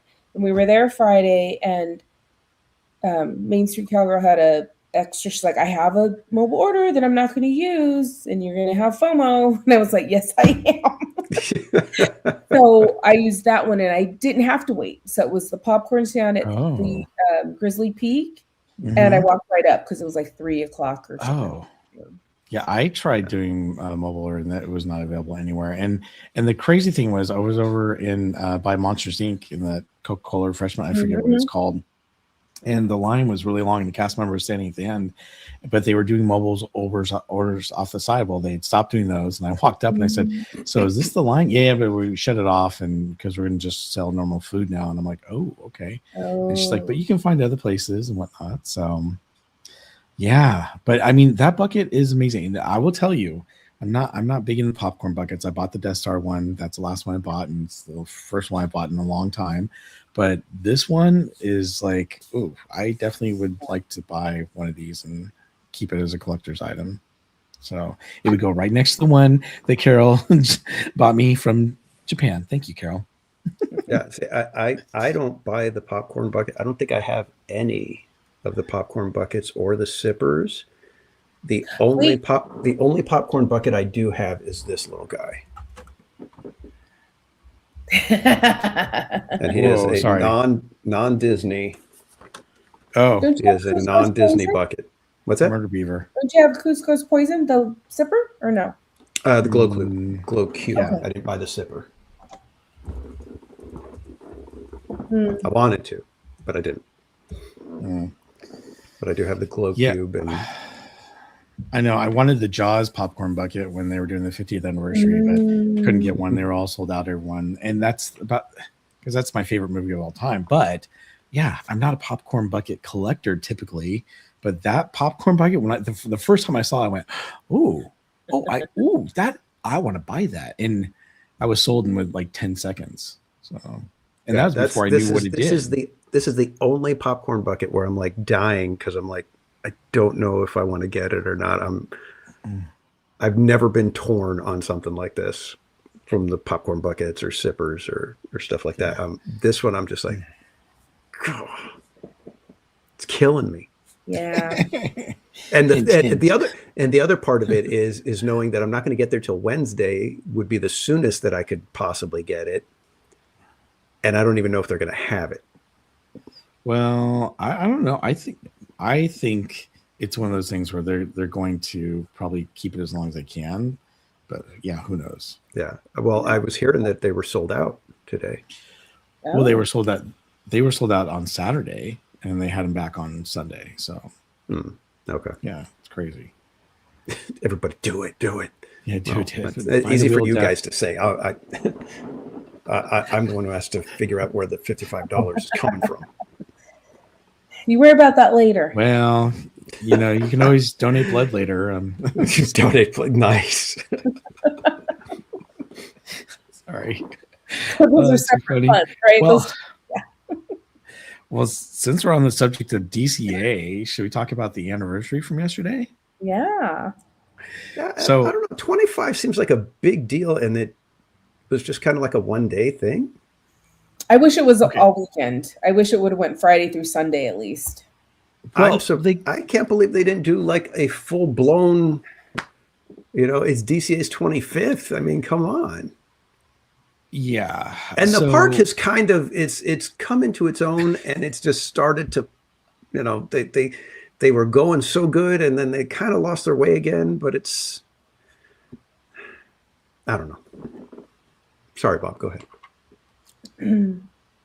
I want to hear what we did yesterday, because Friday we had the characters in their DC outfits.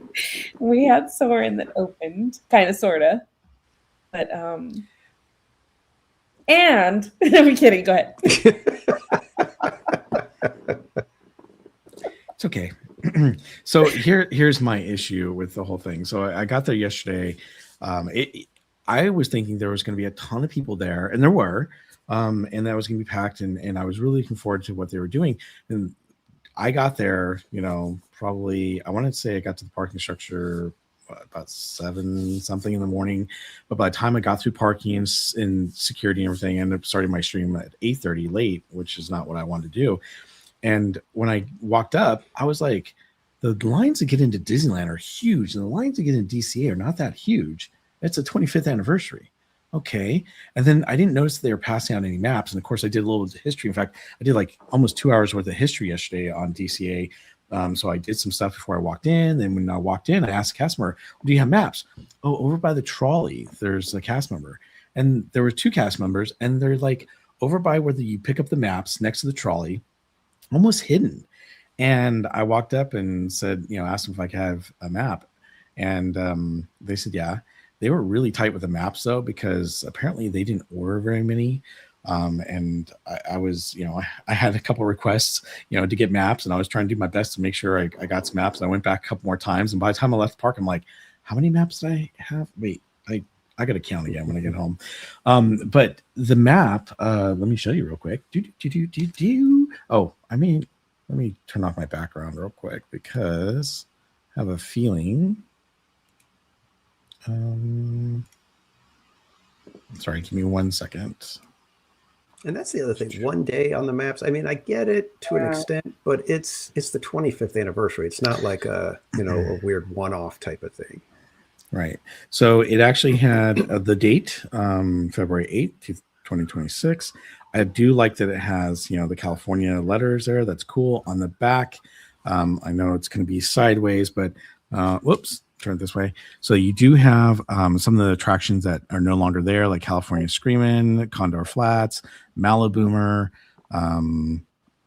Let's see what else. Is that Limousine? Oh, Mulholland Superstar. Madness, Oh, Flix Flyer. So you have a bunch of stuff that's listed. I can't believe they didn't And- dare put Superstar Limo on there. All right. How dare Well, they? they probably do somewhere here. And then when you open it up, obviously you've got some of the things they're doing now. This is what Danny's talking about. They didn't go all out like I thought they would.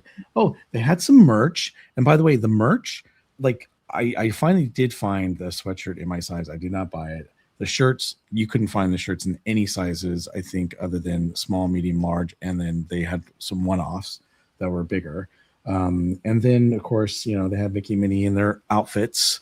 And then they had a couple foods items. They had the cake shake, which was going like crazy. The lines for smoothies was like insane yesterday. And then they had the cappuccino cart had the Mickey shaped cinnamon roll macaron. And that was all they really had as far as like some merch stuff. Now, when you do open this up, it is kind of nice because it shows you a map of DCA right there. All right. This is the current map of DCA. Of course, it folds out even more. And then when you open up the inside, it's going to be a little big, but this is what's so cool about it. When you open up the inside, you have the original map of the park. Wait, am I doing this right? Mhm. There we go. Yeah. Okay. So you can see all the original attractions the way they were, and that was the original map. So cool. So it was nice. They had that. And then they did have, let me fold this back nice because I don't want to mess it up. There we go. They had some pins that they were selling. Now, I didn't realize this, but I go right over Five and Dime and I head over to, Elias and Sons, and I get there because they usually have the pins. They're like, oh no, you got to go to Julius, Cats and Sons. I'm like, okay, no problem. I'll head over there. So I head over there and I walk in. I go, I see that you guys have the pins. And she goes, yes, we do. And so they have these pins that they're selling. The first one here is a mini pin. It's kind of iridescent. It has the 25th on it. It looks much better in person than it does on this camera right here, let me tell you. And then, of course, they had a Mickey one that they had for sale. Now, these went for $25 each. $24.99 is what these were going for right there. Cool. And then they had this really nice big pin. I saw a lot of my friends picking up over the weekend and buying, and I wanted to get one of those. And they said, oh, no, we're completely sold out. And I'm like, you guys just opened the park. You're already sold out of them? Oh, yes. We've been selling them since Thursday. What do you mean Thursday? Thursday? The anniversary is today. Why? My whole issue with Disney is they never have enough, especially for their events. And this is the anniversary. You would think they would have plenty for the actual anniversary. Same with After Dark events. They sell everything before the event starts, and they're sold out before the event starts. It drives me nuts. So I happen to be going through the park, covering history and whatnot, showing where Superstar Limousine used to be, and of course Muppet Vision 3D. I decided to go back to Gone Hollywood, and I walk in, and they had some other merch, not much. They did have a hat too. And then I said, hey, do you have any of the pins? They said, no, but we heard that someone found the pins over at the Cars Curios shop. And I said, oh, okay, I'll go over there and check it out. So I mosey on over to Cars Land. And when I head over there, I walk in and I see they've got 4 big pins left and a bunch of the small ones. And the big pin is really, really cool. This is the one I wanted to get. So this is the pin right here. Let me see. There we go. I'm going to kind of bring it in so you guys can see there's some details in there that are really hard to see, but it's kind of iridescent. I love the way it looks. Now, I don't buy the big pins very often. They usually average between $35 to $50 for these pins. How much do you think that Disney was charging for this pin, Danny and Cordy? At least 50. I know. Was it higher? 65? Oh, wait. Can't hear you. Hold on. All right, try that again. Oh, hold on. I think my AirPod disconnected. Oh, I can't hear anything. 1 sec. One moment. Well, now's our chance, Cordy.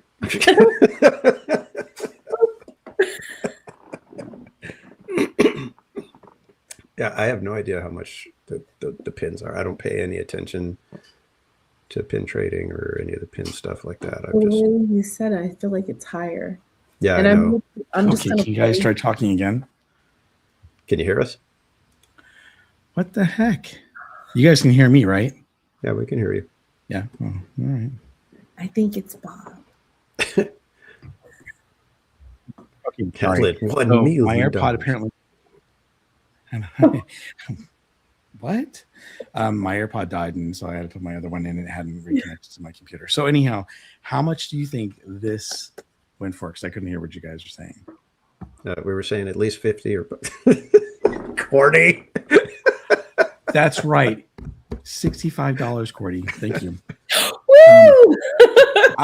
Because you bought one, didn't you? No. Oh, But I always do. My daughter always says, "How much do you think this was?" And I always get the price right. And she gets so mad at me. I was thinking $65. Just kidding. I was like, oh my gosh. So that's outrageous. How could they charge that? I'll take two. I know. Well, here's the funny thing. I didn't even ask her to say, can I get two of those? And she said, sure. And she rang me up. And then I was like, when she rang me up before my discount, I was like, oh, okay. I mean, even with the discount, it was nice, but I was like, woo, Bob's spending some money today. Yeah. So I think I ended up spending like almost $300 or on pins. Woo. I don't feel so bad about my bucket now. Don't tell my wife. Yeah. Well, and then I can't do stuff like that. I just there's My something palms are in. sweating. What's that? I said my palms are sweating. Just I'm getting all jittery. I don't know what's happening. I always have fire. Some water. Secondhand anxiety. I've got so secondhand buyer's remorse. How does that happen? Oh man, that's crazy. That is too crazy. Well, Oops, little mistake. Oh, my credit card slipped right through the machine. We'll just live vicariously through you, Bob. it was like denied. Well, no, I'm just kidding. Too funny. But so anyhow, I was disappointed because I expected them to do more for the 25th anniversary, and I felt like they were hiding the maps. And like if you didn't know where to get them, or you didn't ask a cast member, you wouldn't know where to go or anything like that. If you didn't know they were selling the pins, you were out of luck, because the big pins were pretty much gone. You know, I kind of hinted to the other cast member, I'm like, I'd really like to get another one of those, and she didn't take the bait. So, because usually sometimes what they'll do is they'll let you buy another one on a separate transaction, but I didn't really need it. So, but yeah, well, no, it was two, but well, to be honest with you, I was kind of hoping to do one as maybe a really nice giveaway, but that's not happening. So, yeah. You like that? I was so frustrated trying to buy the pins. Once he found them, he bought all of them. I didn't buy all of them, but thank you, Amy. But I really wanted more. Now, I will tell you the pleasant surprise that I had was that I went to Soarin', and the ride Soarin' was packed. In fact, one side had shut down.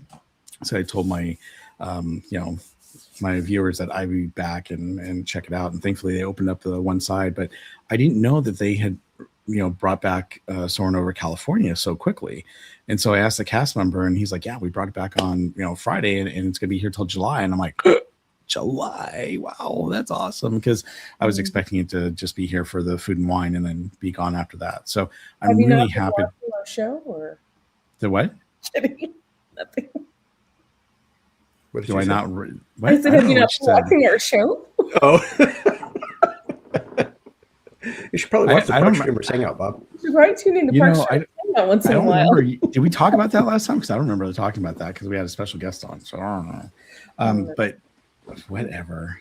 I don't know. I didn't see it on our blog either. Did someone write about it? No. So but anyhow, I was pleasantly surprised, and it was great, being able to. And I don't know if you went out yesterday, Cordy, but it had like the scents that were coming out were like really powerful and strong. I mean, some of the strongest I've smelled in a while, and they're really. I mean, orange groves are always my favorite. Pine trees are amazing, but yeah, I really did enjoy it. I'm so glad it's back, and I'm looking forward to covering it several times before they bring in the new one. Which I'm looking forward to the new one too. I'm hearing really good things about that. So yeah, that'll be exciting. Yeah, that's why I went Friday. That was like my main reason for going Friday was to rope drop, Cordy drop. But I got there at 9, so I wasn't too. Cordy drop. She dropped the cord and she ran. Just kidding. Right. I rope dropped the parking structure, but yeah, we got to go on it right away because it said it was down. The parking structure. George and Lynn, yeah. And I was like, let's go look. It says temporary closed, but I don't believe it. And then, of course, it was open, and then it closed after. And then we went on again in the afternoon. Oh, nice. Yeah. That's my favorite. Yeah, so overall, I think it's great. It's amazing what the park has been through in the last 25 years. Obviously, I got to be honest. When DCA had opened, I was really looking forward to it. I was excited, and I went there, and I was pleasantly disappointed, like a lot of people were, because and one of the things they kept saying, and if you go back and you see some of the old shows, is that like DCA had just as many rides and attractions as when Disneyland opened. Yeah, they might have, but they weren't as good as some of the rides and attractions at Disneyland. And I think that they definitely needed to do a revamp. But when they did the revamp, some of the things I was disappointed in was the orange stinger, because I loved the orange and having the swings inside, even though they changed into silly symphony swings. I missed the Maliboomer, obviously. I have a soft spot for it's tough to be a bug, and that's no longer there and whatnot. But I mean, things change for a reason. The one of the things that really disappoints me, I really liked it when it was Condor Flats, and I thought that was really cool. And now they've gotten rid of that because it's just Grizzly Peak, and I get why they changed it, but I miss some of those things that they've changed. Definitely do not miss Superstar Limousine. Yeah, see, Not at all. I don't think I had gotten attached to anything from DCA 1.0. It's like fun to look back on, but I think everything that they changed from that first switch over, I think everything was an improvement. The whole wrapping. What's that? Everything? I miss the old DCA. The original was just like with the Golden Gate Bridge, and see, because I miss the Golden Gate Bridge. Like getting a Dryer's ice cream, right? One of the Airstream stores. And then we'd go sit under the bridge in the shade. Like you could literally sit up on the little ledge and we would eat ice cream there. Yeah. I loved how they had the train in the front of, Starbucks and the Dryer's ice cream. And that's no longer there. And the Golden Gate Bridge that you walk by. And then obviously one of the things I loved aesthetically was the big sun with that wave waterfall was amazing. I loved it. So that's yeah. See, I look at Buena Vista Street compared to that, and I'm like, way better. Like not even close better. It's like so far better than it. It's like, well, I don't even need to think about the old one. That's how good. What's that? I think a lot of it is nostalgia for like. No, I get it, and that's why I said it's like fun to look back on it. But if you were to compare them, just based on their own merits, Buena Vista Street, I think, is probably one of the best things that they did with the revamp. To me, it sets the tone. And my only thing is that I would have done different is the turnstiles instead of the Pan Pacific Theater look. I would have done Union Station to match the train, the train thing, so that you cross through Union Station, just like Walt Disney, and you step into 1920s. Yeah, I can't stand the way that the turnstile entrance looks. I think it's too much like Hollywood Studios over in Florida, and I don't like it. I really was disappointed with that. It's a lift of that. So I will say, I think the one attraction that I probably miss the most out of all the ones that took off were, oh boy, Now I'm thinking about it. I'm like, oh, is this one? This one? This one? You know what? I think the Let only me one look at my that map again. the main one that's just bad for me is Tower of Terror leaving. But Well, I know it yes. was a mediocre version of Tower of Terror when you compare it to Florida, especially. But I still just the Guardians thing just annoys me how they kind of ramshackled and just jammed it into the building like that. But I say that about every overlay or every retheme. Every retheme is just. Ugh. I'm gonna tell I love Rocket what you Guardians, said. but I would take Tower back. Yeah. Yeah, absolutely.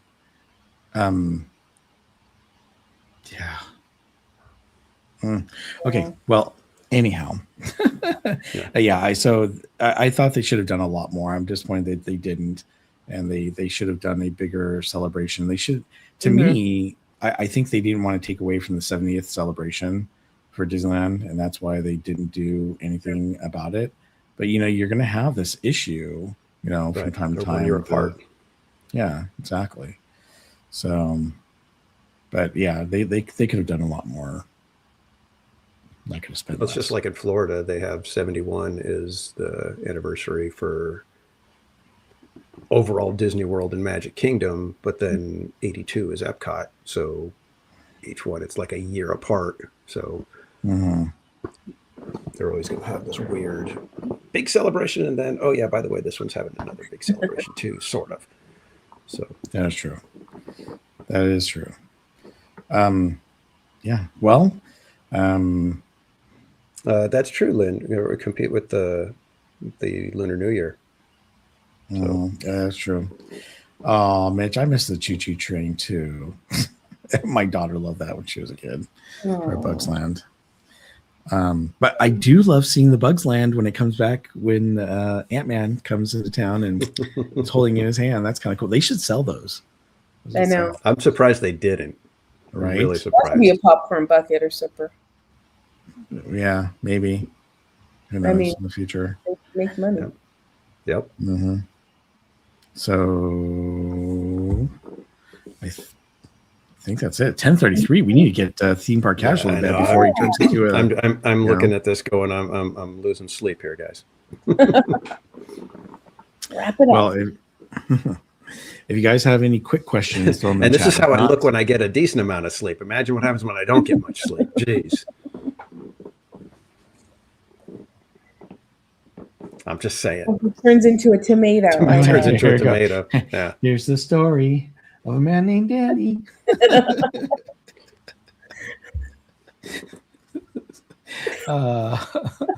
It's funny. It's not funny right now.